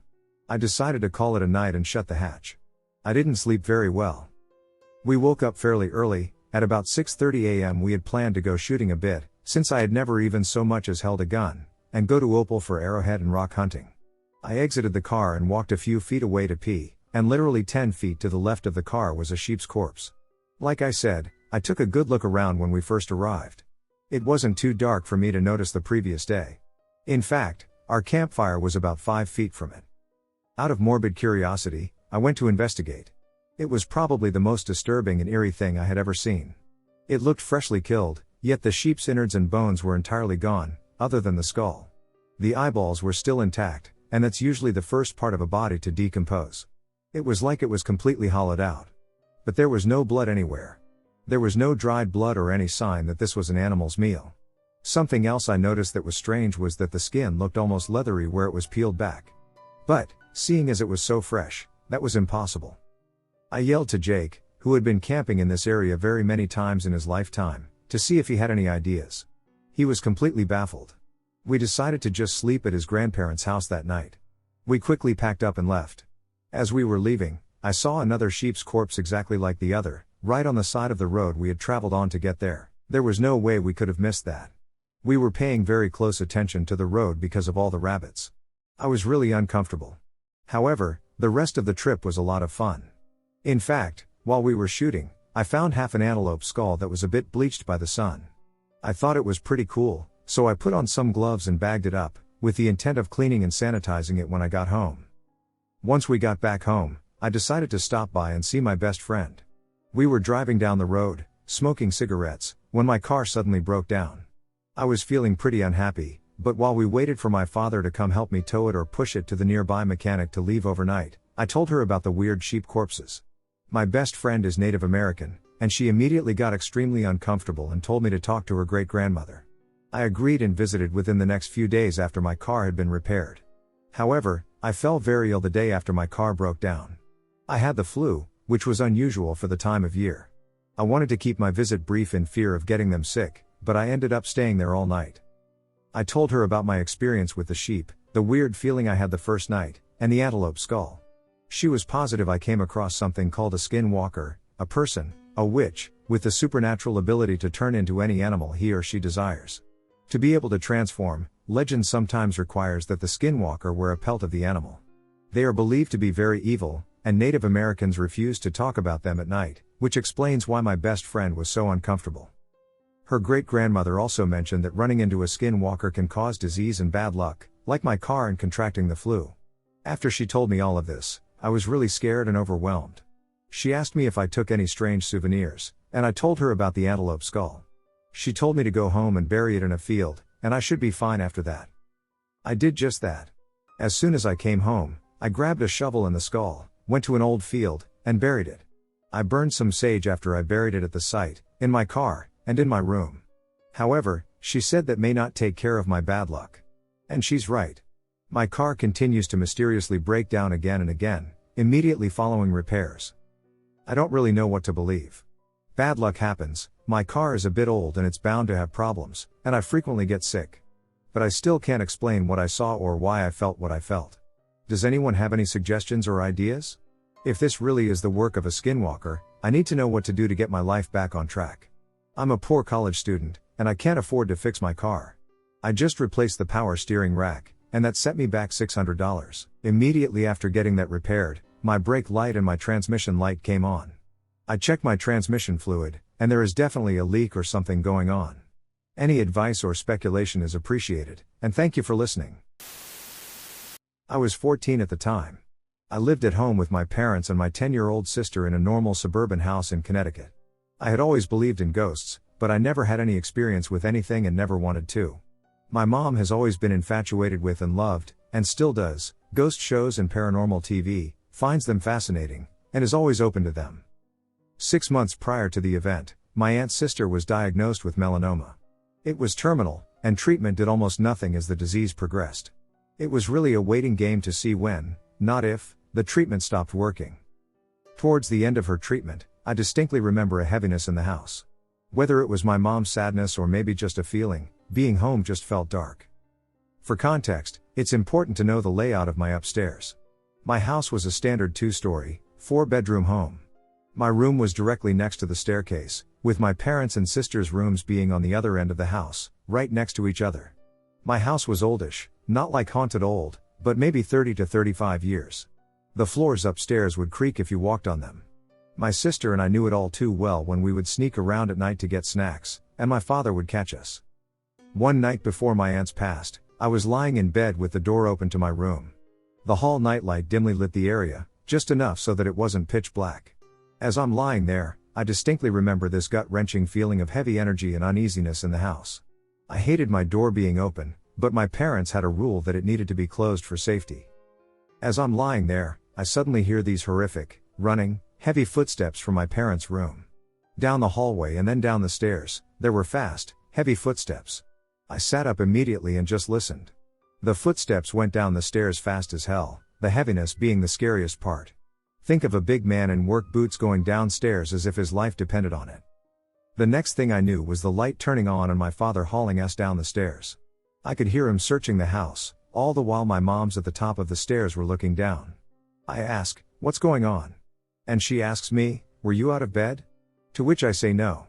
My dad came back up and asked me the same, checked on my sister, who was sound asleep, and then double-checked again that nobody was here. My mom ended it with just stay in bed for the night and left it at that, nothing more. I remember being more scared than I ever had been before. It was my first unexplained encounter. My mom told me, it might have been someone coming to visit before taking your aunt home. I don't know how I felt about that, but either way, those footsteps will remain in my memory forever. It was scary to me as a kid, and this will sound like bullshit, but me, my sister, and my cousin all saw the same ghost at the same time one morning. We were at my dad's apartment at the time in the living room talking, and all the adults had gone out for work except my aunt. My cousin was facing the hallway, and he said that he saw something, but he didn't say what. So we looked at the hallway but didn't see anything, so my sister and I turned back around. My cousin insisted that we look at it and that he see it again. We'd look and not see anything, and eventually I was like, yeah, right, I'm not falling for that again. I refused to look. My cousin wasn't looking the whole time, but when he did see it, he'd point it out. My sister decided to do what he said and stared at the hallway as he said, and then she said she saw something too. So I believed that she was in on the prank he was pulling. They were like, I saw it again. And really insisted that I look, so I turned around and watched the hallway. And right as I did, I saw a lady in black quickly float right out of one of the doorways and into another one across the hall. And then again, out of that doorway and into the bathroom doorway. I remember being really shocked. While I was in shock, I noticed, 1, she was tall and transparent, 2, I could see the window right through her torso with the sunlight peeking through the blinds, 3, I thought ghosts only came out at night and it was clearly morning, 4, she had no feet and her body was fated towards the bottom half of her legs so she was floating, 5, she was looking directly right at us, and 6, she was fast. I remember that she wore a long black dress, her hair was black, big, and wavy, and she was pale. So I finally believed both my sister and my cousin. I got scared and told them both to go see Auntie and that I wanted to go outside. They went and came back, telling me that Auntie was annoyed because they woke her up, she didn't see anything, and they told us not to leave the house. I still left the apartment, but I came back after what felt like a while. Thinking back on it, I think the ghost lady was observing us and making herself known. She hadn't actually approached us in the living room. My dad and his relatives moved out of that apartment not too long after that for life reasons, and sometimes I wonder if whoever's living there now has also seen the lady at some point too. 2020 is my first time seeing one. Driving on a country road in Oregon at 11 p.m. or so, I'm happily singing along to music, and I'm not 5 miles from where I'm headed. I get to a particular intersection where there's property lighting from both sides of the road, partly illuminating my path. I happen to glance up. Really rough estimating, about 10 to 15 feet above me and 30-ish feet ahead, I see something glide across the road, as if on a string. It was black, or a deep, deep brown gray. It looked like it was made of fabric, and whether it was fabric or feather, it did not react to the wind going against it nor make any obvious motion to maintain flight. It wasn't on a downward trajectory. It went parallel to the earth, as I could see. It didn't flap or flutter. Not a fringe of the cloth tilted in the time I saw it move from above one side of the road to above its opposite side. I've seen owls at night and bats. Recently, even. I have a BS in biology, took ornithology, and have been around the usual night flyers all my rural life. I maintain that what I saw that night, while not humanoid shaped in any way, was neither a bat nor a bird. The sense I had when I saw it was an immediate chill. My voice wrenched in my throat, and I couldn't sing. After passing where it had crossed, I turned off my radio and sped home. I refused to go outside again that night. The description might not sound impressive, but I have never in my life felt such abject fear outside of nightmares. And I have PTSD from violent childhood traumas. This was a different kind of fear. I couldn't explain it beyond it must have been an owl, must have been when I knew what my eyes saw and what it wasn't. When I was about 15, I used to hang out with a really good friend of mine almost every day after school. We both lived in the country, so I enjoyed riding my bike over there and spending time with him and his family. Anyhow, after a couple months of visiting them, we were all in the living room just chatting, and the father made a remark somewhere along the lines of, "Should we tell him about what happened here?" Everyone laughed but me. I've always been very sensitive to the paranormal, but I've tried very hard to block it out because interacting with something I cannot see scares the snot out of me. My mom and dad used to say that I would have conversations with people that weren't there when I was younger, and it creeped them out. I also had very vivid dreams of people visiting me when I was younger. One still sticks with me to this day. It was completely white, like the kind of white you would see on a divine being. Completely vivid white. I couldn't make out any characteristics other than the eyes. The eyes were solid black and deep. The background was pink, orange, and white light. I felt completely comfortable, not scared at all. I can't remember if it spoke to me or anything, but I told my mom and dad about it the next day, and they told me it must have been my guardian angel. As I got older, these weird things stopped happening, and I lived a normal life. Now back to the original story. After everyone was done laughing, my curiosity piqued, and I asked them what they were talking about. The father told me that when they bought the house, their neighbors told them that the original owners were a husband and wife with no kids. He said that the husband killed the wife, chopped up her body into garbage bags, and burned them in the burn barrel out front. I instantly got chills. The neighbors said the smell was absolutely putrid. They proceeded to tell me that nothing was ever documented or proved, so they didn't believe it. I laughed it off, and we changed the subject. It was a couple weeks after they told me that I was at their house with my friend, his mom, and his sister. Me and my friend were in the den, the mom was in the living room, and the sister was in her room, even farther away from both me and the mother. Me and my friend were browsing the internet, and I shit you not. Out of nowhere, I hear a woman's voice say hey right in my right ear, on the opposite side of where my friend was sitting. I turned around and looked, and there was no one there. I ignored it and didn't say anything. A few seconds later, I heard it again. Hey! This time louder, but still in a whisper-like tone. There's no way my friend didn't hear it, the room was completely silent. I instantly stood up and walked away from the computer, shouting, "Stop! Stop! Stop!" My friend asked me what was going on, and I told him what happened, and he said he didn't hear anything. I was super spooked and had to recollect myself. His mom shouted to us about what was going on, and my friend told her what I had said, but she didn't react at all. Not one person sat down with me to explore this more. It was very odd. Ignorance is bliss, believe me, I know. After that day, I was very spooked by their house. I still went over there a lot, but I wouldn't wander to the kitchen or bathroom at night anymore by myself. We would go in the basement on occasion and play pool after the incident, and the whole time I was down there, I felt incredibly uncomfortable. I refused to go down there anymore because it was just unbearable for me. No one else felt anything or said anything, so I kept to myself. After about a month or two of hearing that whisper in my ear, I was at home doing chores. I was taking our trash to the burn barrel, and when I lit it and walked away, I heard her voice again. In the same ear, in the same whispered tone. Just, hey. I ignored it and went back inside, trying my best not to put any more thought into it. Ever since that day, I have not had any paranormal experiences that concrete. I believe I've shut that receptive side of me off because it really does creep me out. I'll never forget that experience because it reminds me that ghosts or spirits are very real. I felt compelled to share my story here. I would love some feedback and some insight on how to gradually open my receptive side again without attracting anything negative. I have a few deceased close family members I would like to speak with and maybe begin to help others understand the unknown more. Stay safe. When I was in high school, I had an encounter with my friend that was potentially demonic. To this day, this story gives me chills. This might sound pretty far out, but I am genuinely looking for answers, so I would appreciate it if someone with a little more knowledge could help me out. So for some backstory, me and my best friend lived in an old neighborhood, surrounded by a large forest with some overgrown trails.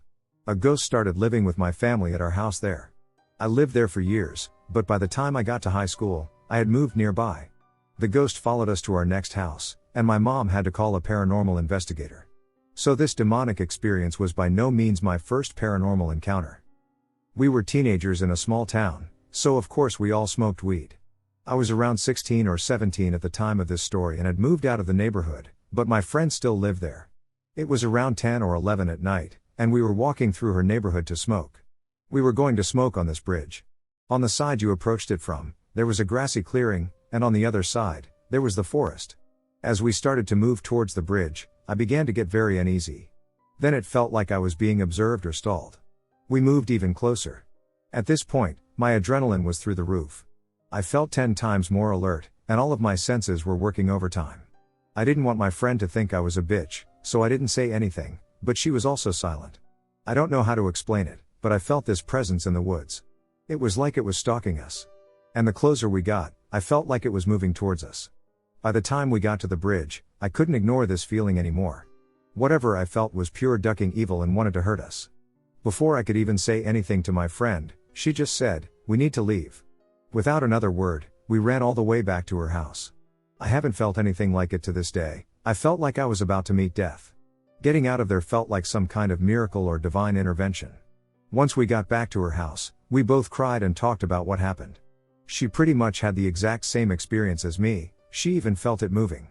We both felt that the presence was demonic. Now this is where the story gets really weird. A month later, my friend was talking to another neighborhood girl about the pond, casually. She didn't even bring up the events of that night. This girl, we will call her Sarah, starts crying just at the mention of the pond. Sarah started talking about how she felt a very heavy or scary presence there and wouldn't go back. A lot of weird ducking shit was known to happen in this neighborhood. My friend was walking home one night and saw a distorted or mangled deer, and she got an uncanny feeling from it. One time, late at night, we were driving fast through the neighborhood with our other friend, we will call him Michael. Michael is driving, and I am in the front seat. All of a sudden, Michael starts screaming. My best friend started screaming too. I looked down at the road, and there were 6 ducking raccoons that we were running over. We all saw them. But there was no bump when we hit them, and we went back the next day and there were no raccoon carcasses there. Anyway, what do y'all think is up with this? We want to get to the bottom of it when we are home from college, so any suggestions or ideas would be appreciated. I am a very well-grounded person. I am a man who does not typically believe in supernatural stories, due in part to the vast amount of fake material out there. However, I woke up last night around 1 a.m. to a noise that sounded like someone inhaling audibly but not exhaling. It sounded like a howl that didn't stop. I woke up terrified. I opened up my eyes, and I was experiencing sleep paralysis. I could hear it at about 15 decibels, a little more than a whisper. When I noticed I was having trouble moving and hearing that noise, my heart started pumping.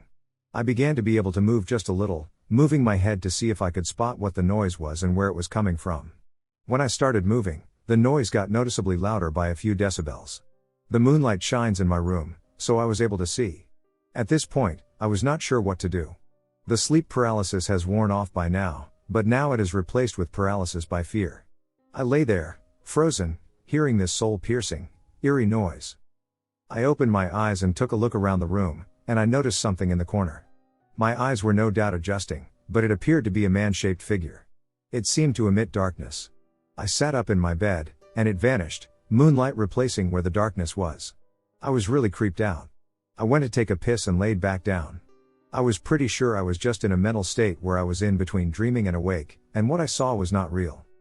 After I got back in bed and tried to get comfortable, I heard that ducking noise again. I got up, turned the light on, turned on the fan, and I yelled, "If you're going to stay, I need $200 a week. If a deal can't be made, I would like you to leave." I tried to go to sleep for an hour after that, with the light on, but to no avail. I eventually got up and got ready for work, and I just got there way early.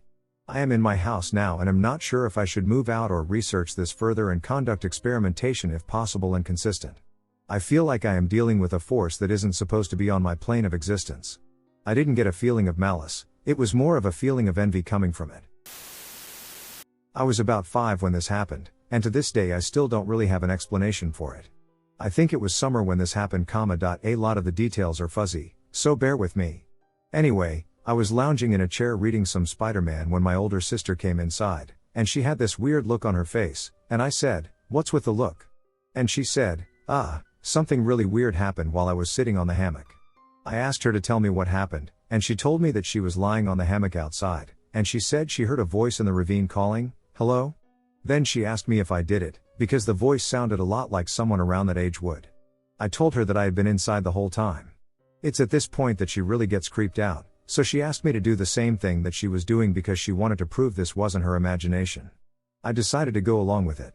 So we both went outside, and she told me to come tell her if I heard the voice or not. I went and started lounging on the hammock, and I looked over and saw that my sister was riding her Razor scooter around. I thought to myself, this is probably a joke. But I kept an open mind. I have always had a firm belief in ghosts and the paranormal, so my mindset was that this was probably paranormal. Anyway, I was lying on the hammock for about 15 minutes or so, and just as I was about to go tell my sister nothing happened, I heard a distant voice in my ravine saying, "Hello?" I froze. It sounded exactly like someone around my age at the time would. I looked over, and I saw that my sister was still on her scooter, so I knew that it wasn't her.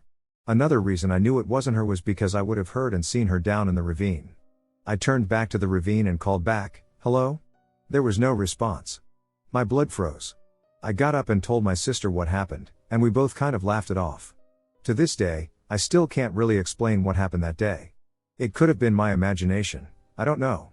Whatever it was, I was pretty freaked out, and I still get chills remembering it. To start off, this happened in high school around 2014 to 2015. I was in 10th grade, and my friends and I thought it would be funny. Looking back on my life, this is probably one of the dumbest things I've done, to get an Ouija board and duck around with it. Bad idea, I know. It was also very typical of a bunch of 15-year-olds who were just beginning to learn about witchcraft. I did a little research, if that's what you want to call it. I just looked up the do's and don'ts, and bought an Ouija board from Target. Honestly, this story gets more stereotypical as we go, and ducked around with it in my friends, we'll call her M, backyard. Thank God we didn't do it in the ducking house. At first, only M and I used the Ouija board.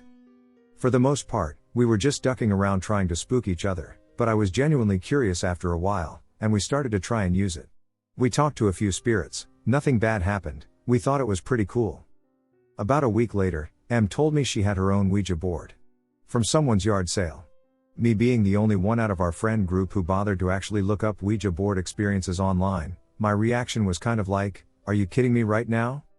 I was a little concerned something might be attached to it because I had read about not using an Ouija board with a previous owner, but eventually we got bored at her house and went outside to use it. Our friend came over, I'll address her by the name of E, and she had never used the Ouija board before, so I told her the big no-nos of using an Ouija board, and we got started. We were on Skype with another one of our friends because he wanted to watch us use it. Immediately after a few yes or no questions, my friend got the hang of it, and we asked for the spirit's name.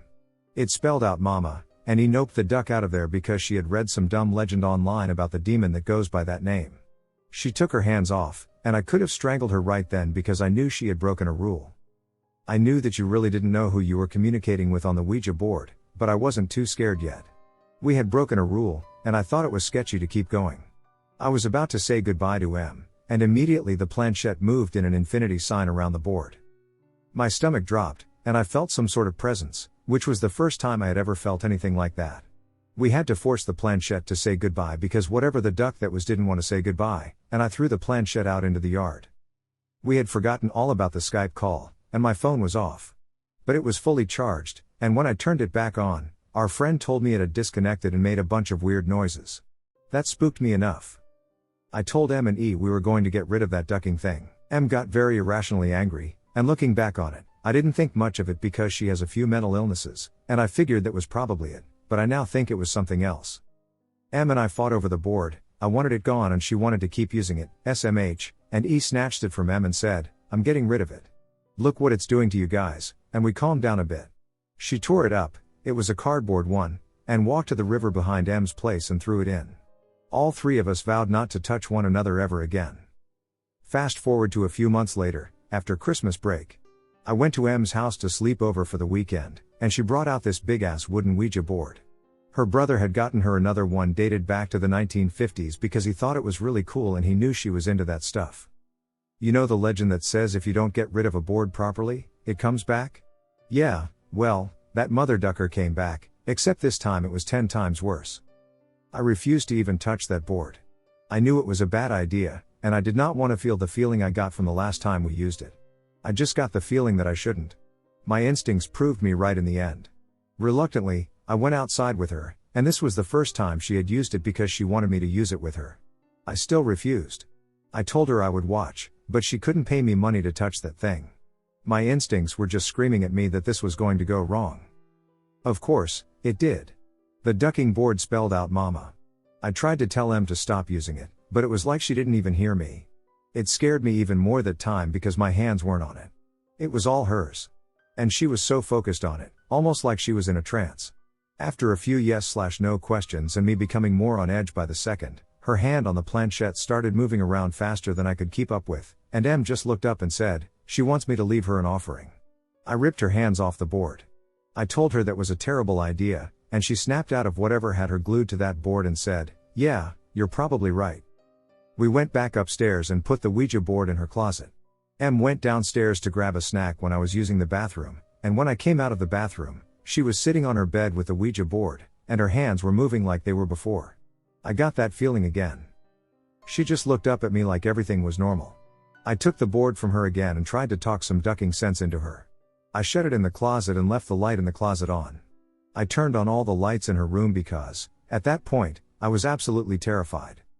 Things died down until my friend, who had literally no idea about the Ouija board, texted me screenshots of M threatening to sacrifice him for the blood moon our dumbasses had used in Ouija board in a ducking blood moon.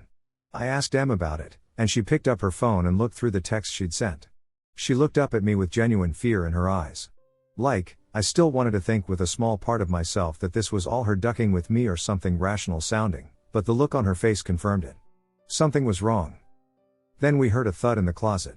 We looked, and we could see something moving in the closet from the shadow on the floor. Then, the light in the closet went off. The switch was on the outside, and the switch was still on. M was terrified, and so was I. The lights in her room flickered, and we looked at each other to confirm we had both just seen that. At this point, it was around midnight, and things just got worse. She tried to go to sleep, but I couldn't. She slept for maybe 15 minutes and woke up because she said her leg hurt. There was a huge claw-looking mark on her leg. We heard something banging around on the roof. The house made these awful noises. The whole time, I had this feeling that I still can't explain to this day. It was the same dreadful feeling as before, but so much worse. I genuinely thought I was going to die that night, especially after we saw something move in the corner of the room. M eventually got so tired she fell asleep, leaving me to deal with the noises that sounded straight out of a horror movie. The worst part was probably the feeling, though. I really thought I was about to die. Whatever it was didn't want me, it wanted M. She woke up with no recollection of that night's events, and she had a dream about a spirit leaving her body. That was all she remembered. I firmly believe something was trying to possess her, and whatever it was either demonic or extremely negative. I will never forget the feeling of that presence. Not for the rest of my life. It shook my beliefs to the core. I'd like to get a few things out of the way to answer the questions that usually come to mind when I share what happened, so here are some basics. Yes, I know using an Ouija board is dumb as duck. Yes, I know we were stupid to not know what phase the moon was in. We threw the Ouija board into the river that morning, but strange things happened in her house for a long time. I was 5 years old when I wanted to sleep in the living room on the floor. In the corners of the ceiling, I would see shadows that looked like little spiders crawling in one spot. I went back to my bed and saw a shadow figure holding a knife at the foot of my bed. When I called for my parents, the shadow disappeared, and a knife from the kitchen fell to the floor at the foot of my bed. During the middle of the night, I heard my name called by people who weren't there, and they kept coming from the basement. When I went to the stairs, I saw a bunch of shadowy figures at the bottom of the stairs, and then suddenly they all turned and looked at me. I froze in fear, and my dad had to carry me back to my bed. When I unfroze, my dad asked me what happened, and when I told him, he didn't believe me. This happened almost every night, until one night I fell to the floor. After that, we moved. And it never happened again. In the spirit of Halloween, a few years ago, my friends and I rented an Airbnb for a weekend. One of the rooms had a bunk bed, which my friend and I chose to sleep in on the lower level. The first night, I wake up around 3 to 3:30 a.m. Now I'm on the bottom bunk, and as my back is facing the door, I feel the bed move, and my friend is getting out of bed. I hear feet go down the metal ladder steps, the bedroom door open, and the door to the bathroom close. I thought nothing of it until I continued to hear breathing coming from the top bunk. I immediately became alert and thought maybe this was all in my head as I just woke up. I get up and look to find my friend passed out, the door to our room wide open, which we closed before we went to sleep, and the bathroom door closed with no one inside. I'm a little freaked out, so I decide to go upstairs and watch some videos since I can't fall back asleep and I don't want to be down there. All of my other friends are passed out, by the way. It's about 5:30 a.m., and I'm tired enough that I'd easily fall asleep if I tried, so I went back downstairs and opened the door, which was not closed when I left. My friend was awake on the top bunk and on his phone, and he jumped up and looked at me in confusion. He asked me how long I'd been gone, and I said about 2 hours. His face whitens, and he told me that when he woke up about an hour ago, he heard the door close. Someone walked to the beds and got into the bottom bunk, and he's been hearing breathing right up to the point where I opened the door. The whole time, he thought it was me, and he didn't want to wake me, so he's just been on his phone the whole time. No one was in the bed, and I didn't tell him my side of the story yet either. Nothing happened the second night, but the day we left, I decided to do a last-minute check and make sure no one was forgetting anything. I went to the bathroom on the lower level before we left, and as I went to open the door, I heard someone whisper, "Did you wash your hands?" No one was down there when I opened the door, and all of my friends were already outside waiting for me. I decided to take a 4-day trip solo to my favorite spot with the dog. I left the second night. Last time, I felt like I was being observed. This time, it most certainly had the feeling I was being chased out. I've had this overwhelming feeling of being watched lately in the woods. I brushed it off as just paranoia from watching too much paranormal shit. Last night, while sitting around my fire with the dog, the second night into the 4-day planned trip, I had this feeling again. I said, "Duck this, you're the apex predator here," so I started singing loudly and getting the dog to try and either scare whatever it was away or make it wary of coming any closer. The case closed, and the feeling went away soon after. I decided to climb into the tent around 1:30 or 2 a.m., with my dog close behind. I woke up to a sound, like a pig squealing, not even 50 meters from the tent. It was so loud that the dog started freaking out, scratching at the tent to chase after whatever the hell was making this noise. Obviously, I lay there, terrified, my dog barking, growling, and whining, while this creature squealed just outside the tree line. I've been raised around farms and wildlife my whole life. This sounded like a pig, but the sound it made was very low frequency, almost guttural. It sounded a lot bigger than any pig I've ever heard. What I'm trying to say is that it sounded like a pig, but it was most definitely not a pig. It was simply too large and too tall or high up in the trees to be a pig. Needless to say, it was probably the scariest SHT I've ever experienced, and I won't be going back to that spot ever again. We don't have boars or wild pigs in New Brunswick. I was out at my favorite spot, kilometers from any subdivision, house, or even road. There are no farms nearby. To ease my mind, does anybody know what kind of animal could make that sound? My dog plays with my cousin's pigs all the time, she knows what they sound like. My dog was not happy with whatever was out there that night. I used to work at a nursing home, and the kitchen used to be a morgue. My coworkers were telling me all this crazy ghost stuff that happened, and at the time, I was a skeptic. Well, one night my coworker and I were closing, and he decided to go hotbox in the freezer, and I was just sweeping and mopping. By the time he came out, I was already done, and he looked totally blasted. I forgot to mention that the kitchen is off limits to anyone who isn't a part of the dietary aid crew, so keep this in mind. Once he came out, I forgot what it was we were laughing at, but he cracked a joke, and we burst out laughing. Next thing you know, in the kitchen station right in the corner, very clearly, we heard a girl laughing with us. No one other than the dietary crew is allowed there with us, and we would have heard someone walking into the kitchen even if they were allowed in. We both looked at each other in silence for a straight minute, and then my coworker bolted out, leaving me to turn off the lights and close by myself.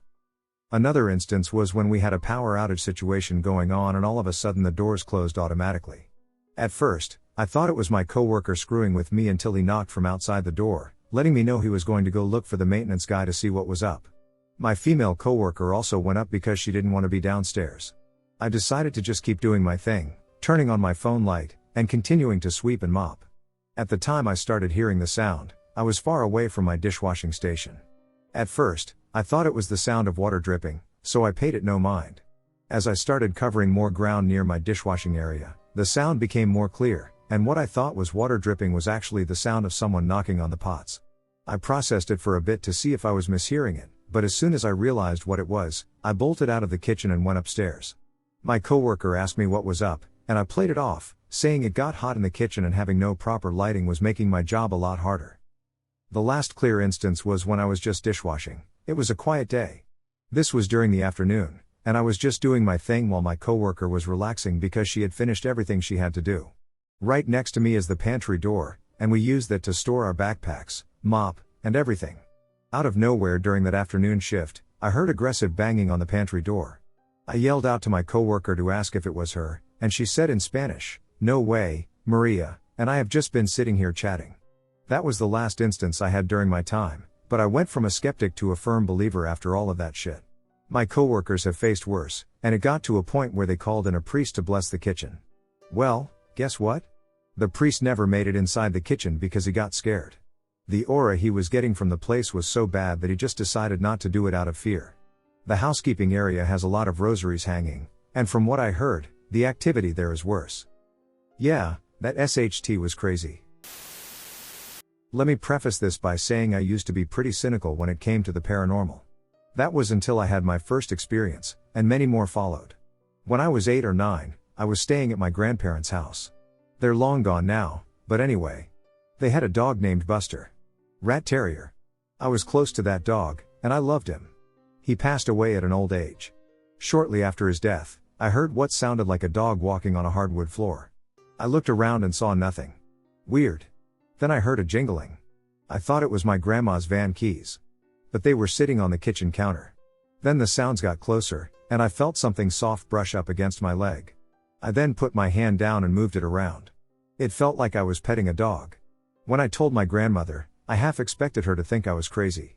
But to my relief, she validated my experience with her own. Since she too had been experiencing similar things. When I was younger, around 16, me and my friends were once bushwhacking in the woods near our houses. We only had basic necessities, a couple of kings, water, and some food, but weren't too worried because we knew our way around. We stumbled upon an old shack after walking for a few hours in a new area we hadn't been in for too long. Although it was run down and hadn't been used in a few years, it seemed it was in good condition, with no structural damage, leaks, etc., which was a little weird when I look back, but whatever. We decided to make an adventure and crash the night and headed home to grab supplies in order to make it back in time. We had to mark our way to make sure we found it again before it got too dark. Spiders and snakes generally duck off at night. We grabbed a couple of sleeping bags and swags and raced back to the shack, with more food and a little bud too. On the way back, I personally started feeling a bit skitzed out. I remember noticing that my friends Harry and Matt were a little on edge. Nothing too weird, though. We got to the hut about an hour after dark, and our torches and shit. We settled in and made a fire outside after making a small clearing, so we didn't start a bush fire and burn half the town. I distinctly remember feeling on edge more and more throughout the night, only getting worse the more we sat around the fire, shooting the shit. I should mention that the hut was surrounded by what I'd consider thick bush and a dirt road leading to nothing. It extended about 40 meters and then slowly tapered off into nothing. Windows were all intact, and the door was locked when we arrived and had a latch lock too. Anyway, Harry wanted to start smoking, and Matt did too. I wasn't for it because of the concern and general anxiety I was feeling. I figured it'd make it worse. Matt eventually decided not to, for the same reasons I later found out. As Harry smoked up, we cooked some grub up and just kicked the shite for a few hours. I got to about 11, and Harry was cooked as a lamb roast. Funny shit. Me and Matt were having fun, but he continued to feel worse. Suddenly Harry started acting really ducking weird, talking about shadows and shit that were out to get us. I just figured he was high as duck and had been feeling the same way as us and had it amplified by the weed. We called it a night, and as we drifted off to sleep, I was scared shitless by a massive knock on the door, just one knock. Harry was finally passed out, but Matt heard it too. We freaked out, grabbed our knives, and stayed away from the windows. Harry wouldn't wake up, he just snored away. We didn't turn the torches on for some reason, we were too scared to see something. Out of nowhere, there was a massive bang behind us against the wall we were leaning against. We crawled into the middle of the room. I swear, I nearly pissed myself. I heard something on the roof, and so did Matt. It could have been a possum, but it was way too ducking loud, and the passing was wrong. After a while, we said duck this and debated going outside, but duck that. Harry woke up after a while, but for some ducking reason, he just walked outside to take a piss, oblivious to it all. Before we could stop him, he was out the door, which was left open. After 20 minutes, he wasn't back, so we manned up to go out and find him. We looked together for an hour. It was now early morning. Anyway, I couldn't find the cooked one. We got too scared and went inside, saying we'd find him in the morning. Cue more banging and shit on the hut and some weird growling and screaming in the distance. He could have been a koala, though. After hours of shitting ourselves and being convinced we were going to die, it was near dawn. Suddenly there was screaming and banging at the door, and it was Harry back out of nowhere. We let him in, and he was pale as a ghost. I was completely sober and had that 1,000-yard stare shit. I couldn't get a word out of him for a while. He eventually said he went out for a piss and felt a presence behind him in the shack. Turning around, I saw something shadowy and growling on the ground, kind of like a person on all fours. He ran around it, shitting himself, and got to the door, leading him to now be inside. We were like hell, nah. That doesn't add up. He was gone for yonks, but he swore by it. She just sat there watching him, though, when he was pounding the door down. We decided to bail first, which we did. We grabbed big sticks, had our knives out, and made it home after a few hours. After that, nothing really weird happened, although we all feel weird sometimes around bushland. Especially Harry. We went back with some more mates a few months later to show them proof, but we couldn't find the house, despite finding our way back with those markers we left. Weird shit, the entire cleaning was gone, or our markers were moved or taken down at some point, who knows.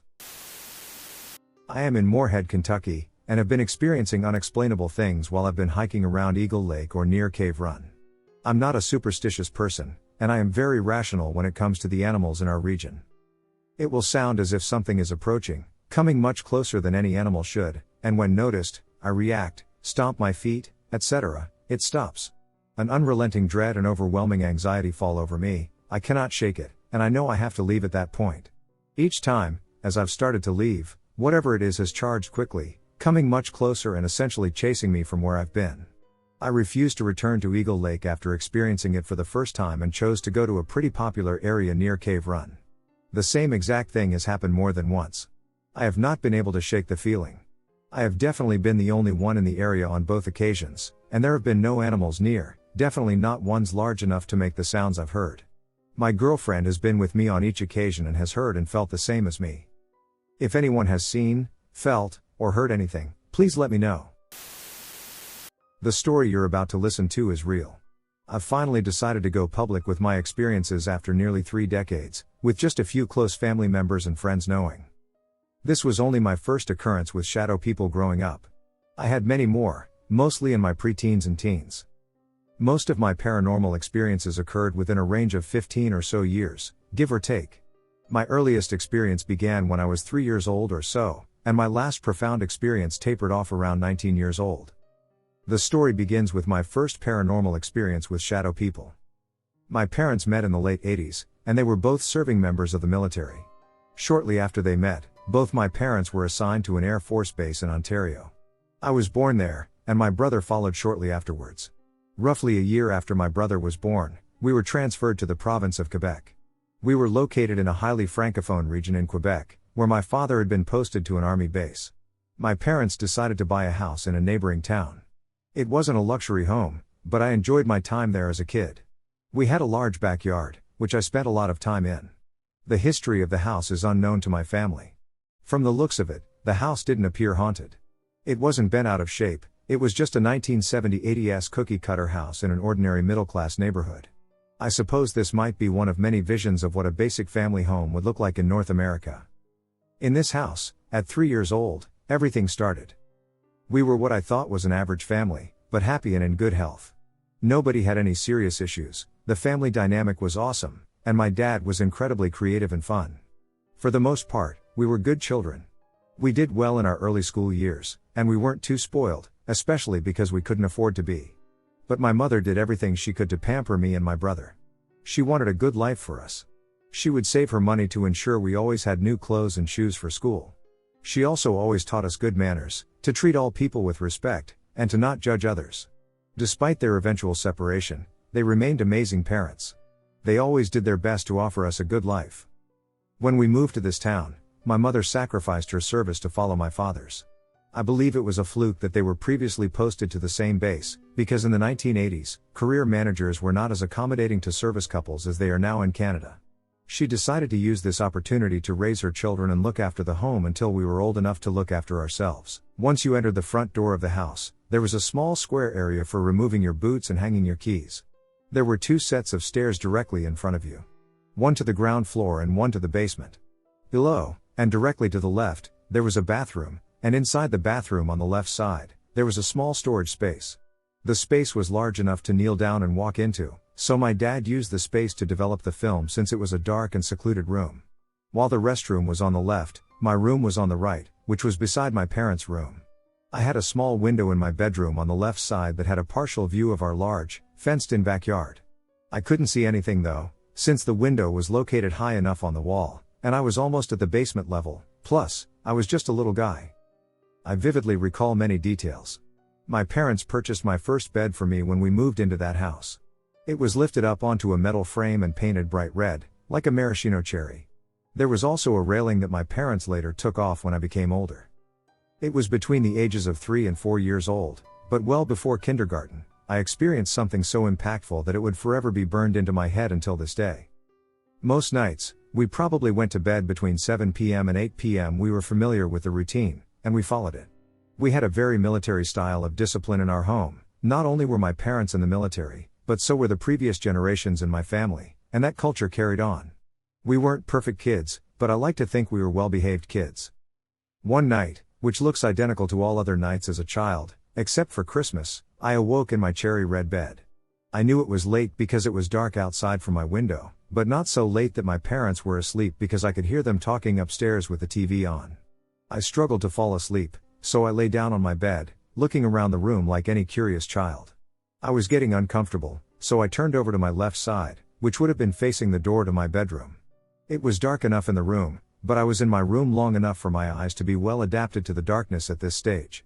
The only light I had from my room was the gentle backside of a faint porch light and any ambient light from the moon, if any. I looked around the room, and then I began to draw my attention to my bedroom door.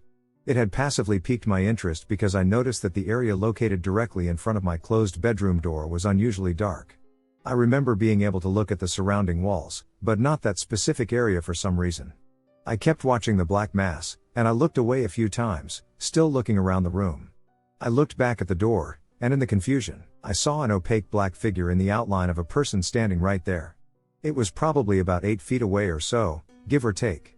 I wasn't initially scared, and instead, I think I kind of giggled, thinking it looked like a person and that some object in my room was obviously creating a very telling shadow of a humanoid. I kept looking into the shadows, but I started to realize that something seemed strange.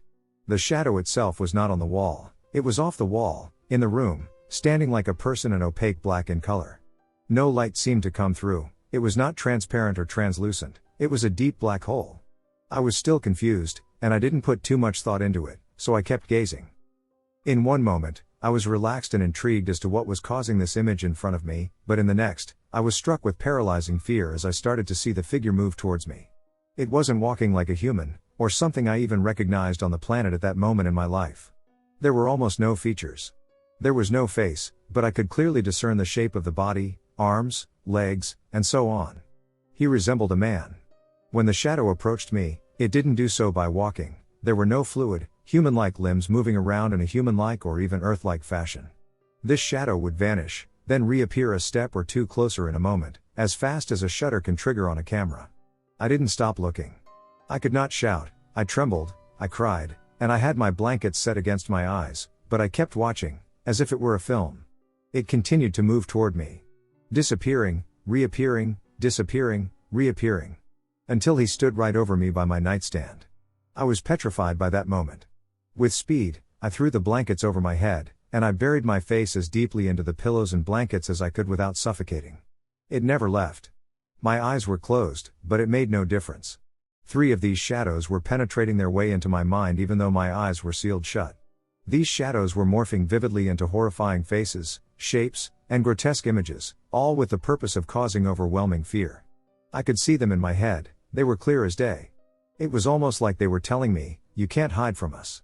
I felt them taking great pleasure in my fear. It was very dark and sinister, and I couldn't get these figures to leave. I felt trapped, like a deer being surrounded by wolves. I could no longer bear it, as I knew I had no place to hide. Somehow, I had the courage to dash out of my room and scream for my parents. I remember running up the stairs to the living room, tripping on the way as I shouted, "Mom, why, Dad, di? I have a man in my bedroom." I was emotionally distraught, weeping, trembling, and hyperventilating. My mother did what I think most moms would do and tried to reassure their kids that it was just a dream and to go back to sleep. I insisted on the fact that there was a man in my room. My parents took me back to bed, turned on the light, and said a prayer while leaving a holy crucifix underneath my pillow. It is the only case I can recall in this specific town. But it wasn't my last experience. They came back at times later in my life, from the age of 9 to 18, and at a much higher intensity. Does anyone know why these beings show themselves to people? I wonder why I was targeted so many times growing up. My only paranormal experience was wild. Okay, so to start this, I want to say I'm now an adult, a 28-year-old male. This story happened when I was around 15 years old and, to date, still blows my mind. Okay, so for context, when I was 15, I was a little pothead. I loved smoking weed, So whenever I got the chance, which was basically every day, I would get high with my friends. We'll come back to that later. I grew up in a town in the UK that was huge for a town. We had nearly 100k residents, so yeah, pretty big. Where I used to live was like an estate full of houses. I had a best friend at the time who lived about a 20 or 25 minute walk from my house, but in order to get there, you had to walk through a wooded area that led to a big lake that you would walk around to get to near his house. So one day, randomly, I was out with my friend, whom I just mentioned, plus many others, when we noticed a lot of police presence in the area near the woods, plus there was a police helicopter up in the air. Being curious, we followed the police to the woodlands that separated our houses. We went through the woods to the lake, where the police and ambulance workers were among the many bystanders at this point. We got there and started asking people we knew about what happened. We were told that a young boy around the age of 7 had drowned in the lake near the path where everyone was gathering. Over the next couple of days, police were trawling the lake looking for the child, whom they knew was there because his friend ran for help when he fell in and couldn't get out. 2 or 3 days after he slipped in, the authorities found the young boy's body, which was big news in my town. No later than 24 hours after the boy was found, the local council installed a black metal bench on the footpath near where he died, with a little plaque commemorating his life. Okay, so that very next day I was out with my friend over near where I lived. We were getting high with a bunch of other friends we knew.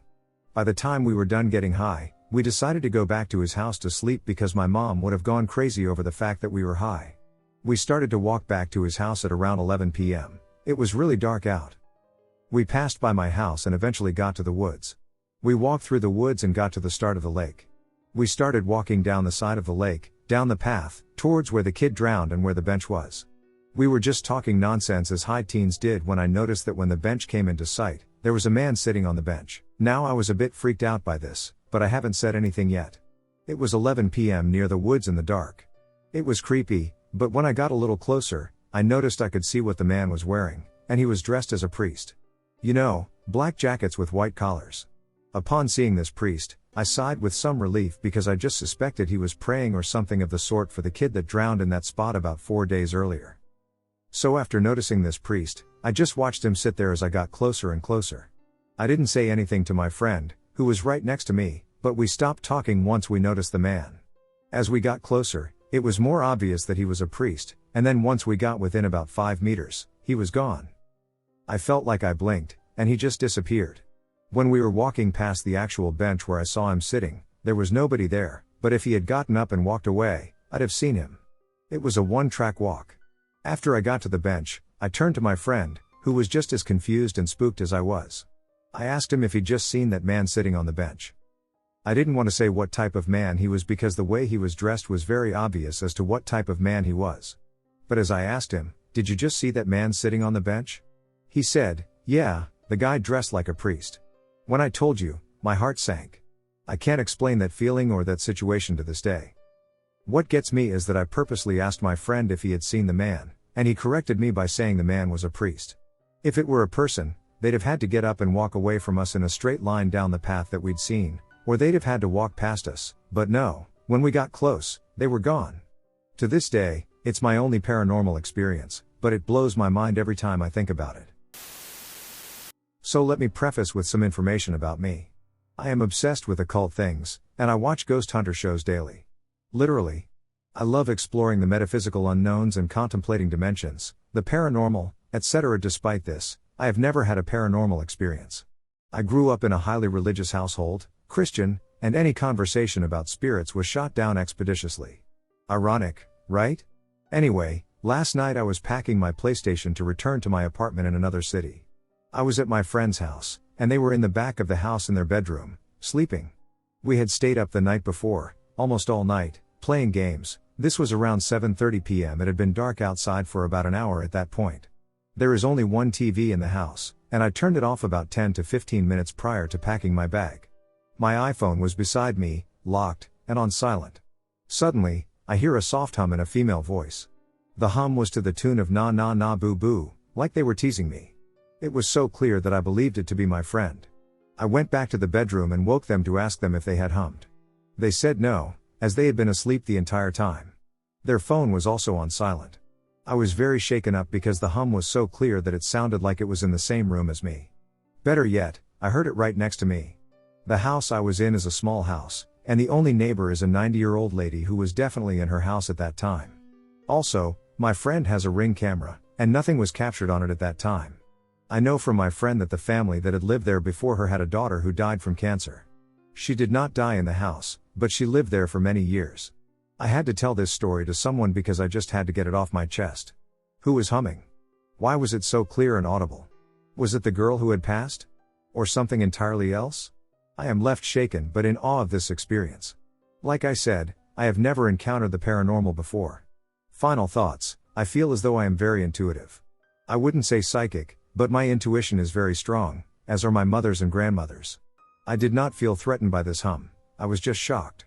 It was like they were letting me know they were there, and they saw me. This is a brief, short story about my first paranormal experience. The house I live in now, which I've been living in for 9 years, is where my first paranormal experience happened. I'm 12 now, but when this happened, I was only 6. It was bedtime for me and my brothers, and I decided to sleep on the floor. So as I was laying there, my little brother was asleep, and my older brother was on his phone, and I was just laying there. The bedroom door was cracked open, about as wide as my fist. So I decided to strike up a little conversation with my older brother, when, out of nowhere, the door slammed shut. There was no explanation for this. The window was shut, and the fan was off. And it couldn't be a draft outside the door because that would open the door wider because of how it's placed. And the door shut way too violently to be a draft. Anyway, back to the story? It was so loud that it woke my little brother up, and he asked what had happened. And my older brother told him the door slammed. So he went to check it out, so he walked out of the room to see if anyone had shut the door. So me and my little brother started to talk. After a while, my older brother walks back in and says, "That was creepy." So I asked if he saw anyone, and he claimed to see no one. Soon our parents got involved. They said they woke up to a loud bang, so we told them what happened. I still can't explain how the door slammed by itself. But that wasn't it. There were many more supernatural things to come. I am pretty sure that I used to live on a native burial ground. For context, we lived in rural New York State at the time and in that house from 2016 to early 2022. Most of these experiences took place in my later years of living there. I will write them as best I can in chronological order. There were many minor events that happened early on that aren't all that notable. I will only include the important events. The first event that I recall was when we were playing hide and seek one day.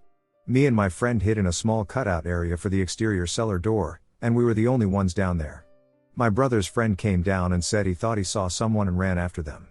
We came out and asked him what he was chasing, and I told him it was only the two of us down here. We were all freaked out and went upstairs. The next one also happened in the basement. We were playing ghost hunting. My friend, the same one I hid with, felt something brush past him. We turned the light on, and I tried to convince him that it was just his imagination, but then the light went out. We wasted no time and booked it upstairs. It may have been a coincidence, but either way, it still freaked us out. The next strange thing was a string of events that happened every night for about a month. I would wake up every night just past 3 a.m. feeling terrified and like I was being watched. Not long before this started happening, I was up late past my bedtime reading. I had my blinds closed so my parents wouldn't see my lamp. I was starting to get tired and got in bed to go to sleep, but as soon as I left town, I heard 3 taps on my window. My room is on the 2nd floor, it was not windy, and there were no trees within about 50 feet of the house. I was freaked out and pulled open the blind to see nothing. That was one of 2 sleepless nights in that room. The other was when I woke up to hear heavy breathing coming from the other side of the room by the closet. At first, I thought it was my younger brother who shared a room with me, but it was too loud. I stood between his bed and the closet and heard the breathing coming from the closet. I woke my brother up and explained the situation. I had him hold a flashlight and shine it in when I opened the door. I yanked the sliding door open, and my breathing stopped. There was nothing in there, just a dresser and some clothes. I know it was not a vent-causing issue because the only vent was by my bed, and this has never happened before. A while after the previous events, me and my sister saw what proved the paranormal was real. We had just gotten done watching a movie with the family and were the first ones upstairs, other than my youngest sister, who was already asleep. The bathroom was at the very top of the stairs as soon as you got up. Me and my sister were talking, and as we reached the top, we were both about to turn the corner to the bedrooms when we saw a dark figure about the size of my youngest sister walk into the bathroom and close the door. I thought that it was my sister at first because I only saw it out of the corner of my eye when I looked in her room, and she was fast asleep. I looked at my sister with my eyes wide and said, "You saw that too, right?" And she confirmed what I had seen. I busted into the bathroom, flipping on the light and checking every corner. Nothing. We were shocked and just went to bed, not speaking about it due to the fact that everyone would have denied our story. Later, we brought this up after my youngest sister would not sleep in her room for a week after seeing a 6-foot-tall shadow figure watching her sleep. She came out of her room screaming one night and went to our parents crying, talking about a monster in her room.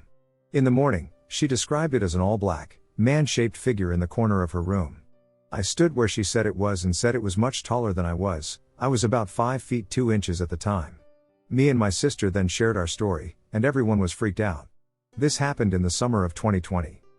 Right before the summer, I was home alone with only my grandpa. I was out of school because the high school had final exams, so there were a couple days I was home almost alone. I went outside to do a chore, I don't remember what, and heard a slow thudding coming from the woods. I tried to see what it was, but I wasn't overly concerned by it, I just assumed it was my neighbors. This wasn't significant until the next summer. I remember the exact date because it was September 11, 2021. But me, my siblings, and my brother friend, the same one in the first encounter, were out playing in the woods. These woods were weird. They gave you an off feeling when you were in them. They had many rock piles, which I assumed were native burials, but I didn't want to find out and disturb a grave. Those woods were on the back side of our property and were lower in elevation. They were thick and were always far cooler than anywhere else, like 20 degrees colder.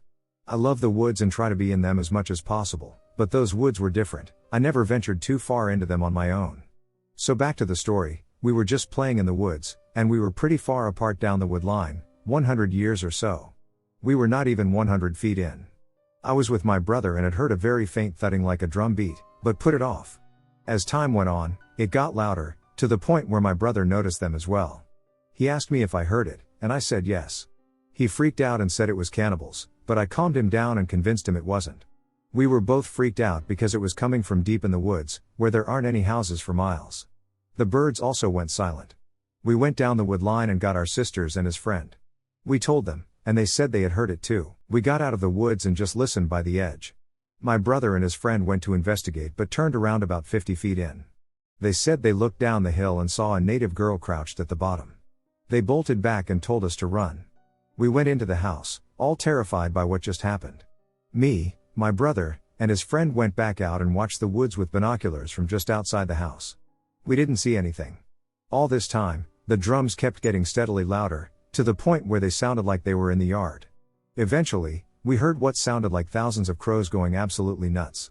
It just stopped. It was eerie silence for a minute until the birds started singing again. We couldn't wrap our heads around it and tried to explain what happened, but couldn't. These are all of the major paranormal experiences that I thought were worth sharing. Almost everything major took place from 2019 to 2021. Before these incidents, I was extremely skeptical and did not believe in the paranormal. I am a very logical person, and I always and still do try to explain strange occurrences before pulling the paranormal card. I still don't believe half of the things people share, but you don't have to believe a word I say either. I am certain there is more to this world than meets the eye. This is one of the first times I remember having a paranormal experience. This happened in about 2010 or 2011, when I was around 14 or 15 years old. I was at one of my childhood friends' houses for the weekend. She lives on a reservation about 10 minutes above the city. It sits on the mountain. It gets really dark up there, there's few streetlights. The way her house is, you walk in the front door, then the living room. Going towards the backyard, there is the dining area, kitchen, and storage area/laundry room that lead to the backyard. To the left of the living room is the hallway that leads to the bedrooms. Anyway, her parents didn't really care what we did, so we were drinking and smoking pot. She's a few years older than me, so I was one of the younger ones out of the bunch, and I fell asleep on the couch in the living room by myself. I woke up and checked my phone. Of course, it was dead. I could hear my friends down the hallway. It had to have been around 1 or 2 a.m. I was about to get up and go join them, but something stopped me right in my tracks. I looked up because I had this weird feeling of being watched, and what I saw made me freeze. There was a black shadow halfway looking at me from the kitchen. It was like it was playing peekaboo with me. The only way I can describe it is as being black, with no features, and maybe 4 or 5 feet tall. It looked at me, then receded behind the fridge. And then looked at me again. It repeated this for a good 3 or 4 minutes at least, then it sounded like the storage area door opened and shut, and then I didn't see it again. I ran down the hall to my friend's room and told them what I saw. My friend, we'll call her T, said to not be scared of it or it'll mess with me more. She said there has always been something in the storage area. Sometimes she said they would hear it even walking down the hall towards the bedrooms. This was one of the earlier times I remember staying the night up there, and the first time I actually saw something. We all just stayed in her room for the night. I am 16 years old, and I have lived in the same neighborhood since I was around 6 or 7. It is a nice place, there isn't really a problem with the neighbors, and we all get along, but where we live, there are like 5 houses, 3 in a row, and 2 across, and behind the ones across its abandoned place, there are 2 small buildings. They both seem to be burned down, and they have been like that even before we moved here. No one really lives there. There is like a wood fence, I don't know what it's called, and it has holes on the bottom. For some reason, no dog likes to cross over to the other side, and if they do, at night you can hear them barking as if asking for help, and if they come back, they aren't the same most of the time. Well, when I was around 10, my mom's friend lived in one of the houses that were across, and she had kids around our age, my siblings and me, and we got along very well. One night we were on a trampoline. It was my younger brother, 8 at the time. My younger sister, 6 at that time, one of my mom's friend's daughters, 9 at the time, and I were alone since our parents had gone out to a bar and had left us with my older sister and the oldest daughter of my mom's friend. They were both the same age, 16. Well, we were tossing around a ball when one of us threw it too hard, and it went to the other side. And since it was dark, none of us dared to go get it, but as kids, we were like, oh, I bet you won't ask, if there is anyone, can we have the ball back? And eventually one of us did. After a while of waiting, we decided to just go inside. When we were all at the staircase, we heard a noise, but the front light wasn't very bright, and we didn't see anything until it got close to us. We saw the ball. Yes, that same one that went to the other side. We had no idea why to do so, so we ran inside and decided not to tell anyone, thinking they would make fun of us. As the year went by, none of us told anyone until I was around 12 and my cousin had moved into one of the houses. My mom's friend had moved. We told our cousin and some of my brother's friends about that place and how we sometimes would see a shadow running around even though no one dared to go in there. Well, at that time, we also had new neighbors who had a kid around my age and became our friends. Their house was right in front of a big opening to the other side, so one day we planned to go to the other side. Keep in mind that it was our first time in there, so we had no idea what to expect. Well, at that time, it was my cousin, my brother's friends, my brother's friend's brother, and our neighbor's friend. My cousin and I were the only girls, the rest were guys, so they decided to go in first. There was this building that was made out of cement bricks that was half destroyed and in pieces, and the other half just seemed very old. There were so many toys, some in bags, and some just there. Behind it was just empty, old grass, and nothing else but what seemed to be toilet paper all over the dead plants. In front, there was a small room also made of cement, but this one had windows and was yellow. It was more of a small house with 2 rooms. One of the windows was broken, but there were 3, the other 2 were untouched. Everyone except me decided to go and explore deep inside the places and houses. I decided to stay near the entrance to our neighborhood. I was just walking around, trying not to go too far, when I suddenly noticed something on the floor, and I reached out to it. I was surprised by what it was. It was a picture of what seemed like a family. There was a very pretty lady, a little girl, and a man. In the background, you could see this exact same place, just not destroyed. The picture seemed very old, and it was all folded with marks. I called over the guys and my cousin, and when they came, I showed them the picture. We just stared at it for a while when we realized that in the back of the lady there was a figure like a man or a shadow, and for some reason, when I saw it, I dropped the picture. To this day, I don't remember very well, but for some reason, something tells me that I dropped it because I felt it burn, and something tells me that if that is true, it may be because that was how the place got destroyed, as if I dropped it because I felt it burn, and something tells me that if that is true, it may be because that was how the place got destroyed, as if I had dropped the photo. We heard a noise as a glass had been shattered, and of course there was only one place that had glass, which was the yellow house. My brother and friend ran to it and screamed. Our reaction was to go and check on them. When we got there, we ran, and without looking back, we went to my house. It turns out that when we got there, one of the 2 windows was broken, and on the floor there was something written "Get out of here," and it was written with what seemed to be blood. After that time, we never dared to go back in, but even to this day, we still see and hear things, like one time when it was dark and my older brother and I were outside waiting for his girlfriend. There was no one home but us, and the rest were over at my aunt's house, And suddenly we heard a scream so similar to my younger brother's voice coming from that place, but at that time he was in Mexico. The truth is, ever since we decided to go to that place, things felt very different. Now, 4 years later, I still wonder about this picture. And I know my story sounds so unreal. Sometimes when we talk about it, even we can't believe it, but we were there. In, like, 8th grade, I would go to my best friend's house a lot in the summer. It was a really old and creaky house, and his mom would make us hot cocoa and sit us down and talk about her paranormal stories living in that house. She said she had experienced many, and one notable one was seeing a photo of her grandfather being picked up and dropped off. It freaked me out, but I was just a dumb little kid. But a little while after that, I was sleeping over with my friend, his big brother, and his brother's friend, and we were all sharing a room. They lived up the hill from the White River. I woke up at 3 to 4 a.m. and didn't check my phone or anything, I just checked the digital clock. I was hearing wolves howling from across the river. I got up and looked out the window, trying to be quiet, and I saw a light, almost like the light of a flashlight, but bigger, more blue-colored, slowly moving up the trail from the river. It came up the hill and started moving around the yard, and I was scared and freaked out, but I couldn't make a sound. I just watched through the blinds. It was maybe 1 minute in total of the bluish light moving around their backyard. It came up to the window and just hovered there for a little bit, and I couldn't look away, I just stayed still as much as possible. The window was closed with an AC in the window, then it just shot straight up and went away. I told his mom about it, and she said that before her grandparents built the house, there had been a boy who drowned while fishing there. I freaked the hell out of me, and I have always believed in the paranormal since then. So I'm a Scottish nurse. I qualified in October last year.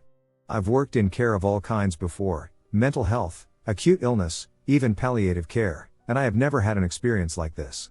I have over 6 years of experience in care and a year of experience as a registered nurse. I started my job in a mental health setting for older adults. Most of my patients have dementia. We don't have a lot of patients, and at this time we had 7.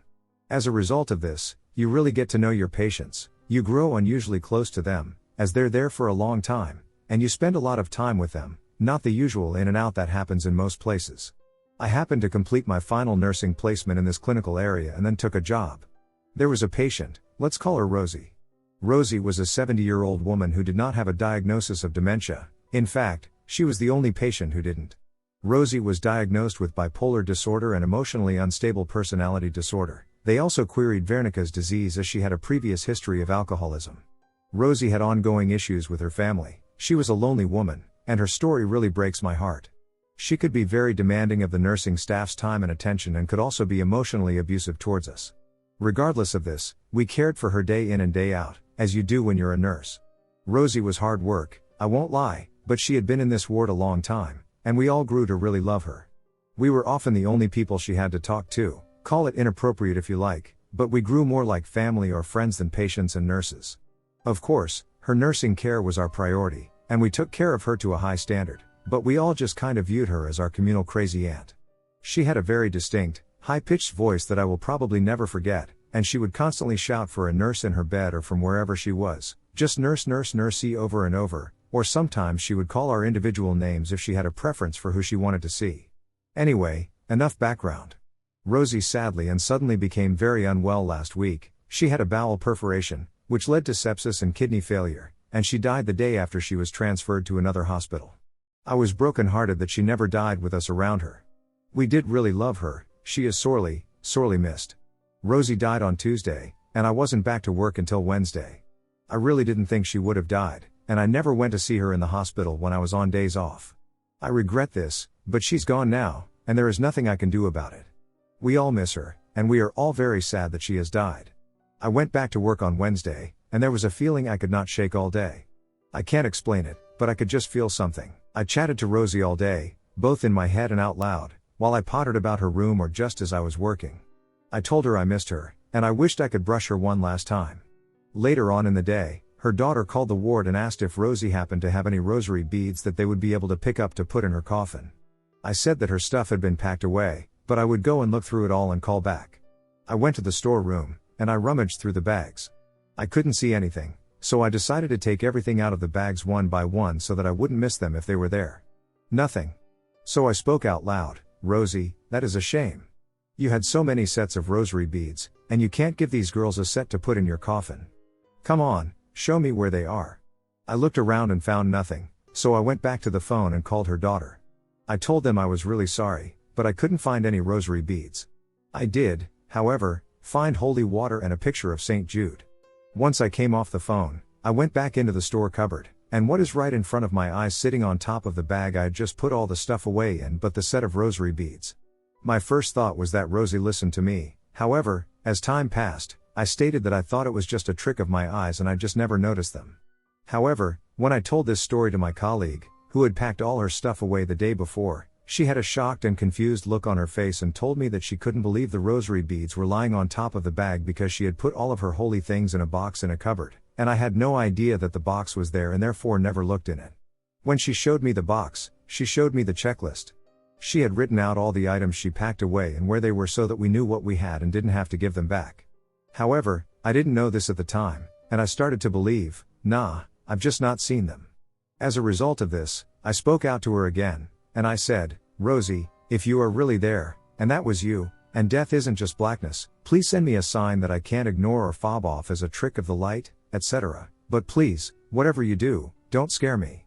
About an hour passes, and I'm sitting there writing up my nursing notes on the computer next to her old room, and all I hear is Nurse C and her voice. It was her voice as clear as day. I looked over my shoulder into her room without hesitation because, for a second, I forgot she was dead. I clicked, and every hair on my body stood to attention. I slowly turned my head to the hall, and I saw my colleague backing out of the treatment room, white as a ghost, and she uttered an absolutely terrified "Did you just hear that?" And we both said at the exact same time, without discussing it, "Nurse." I haven't stopped thinking about it since it happened.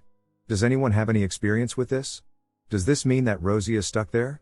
I don't want that for her. She wasn't happy there, and she was lonely.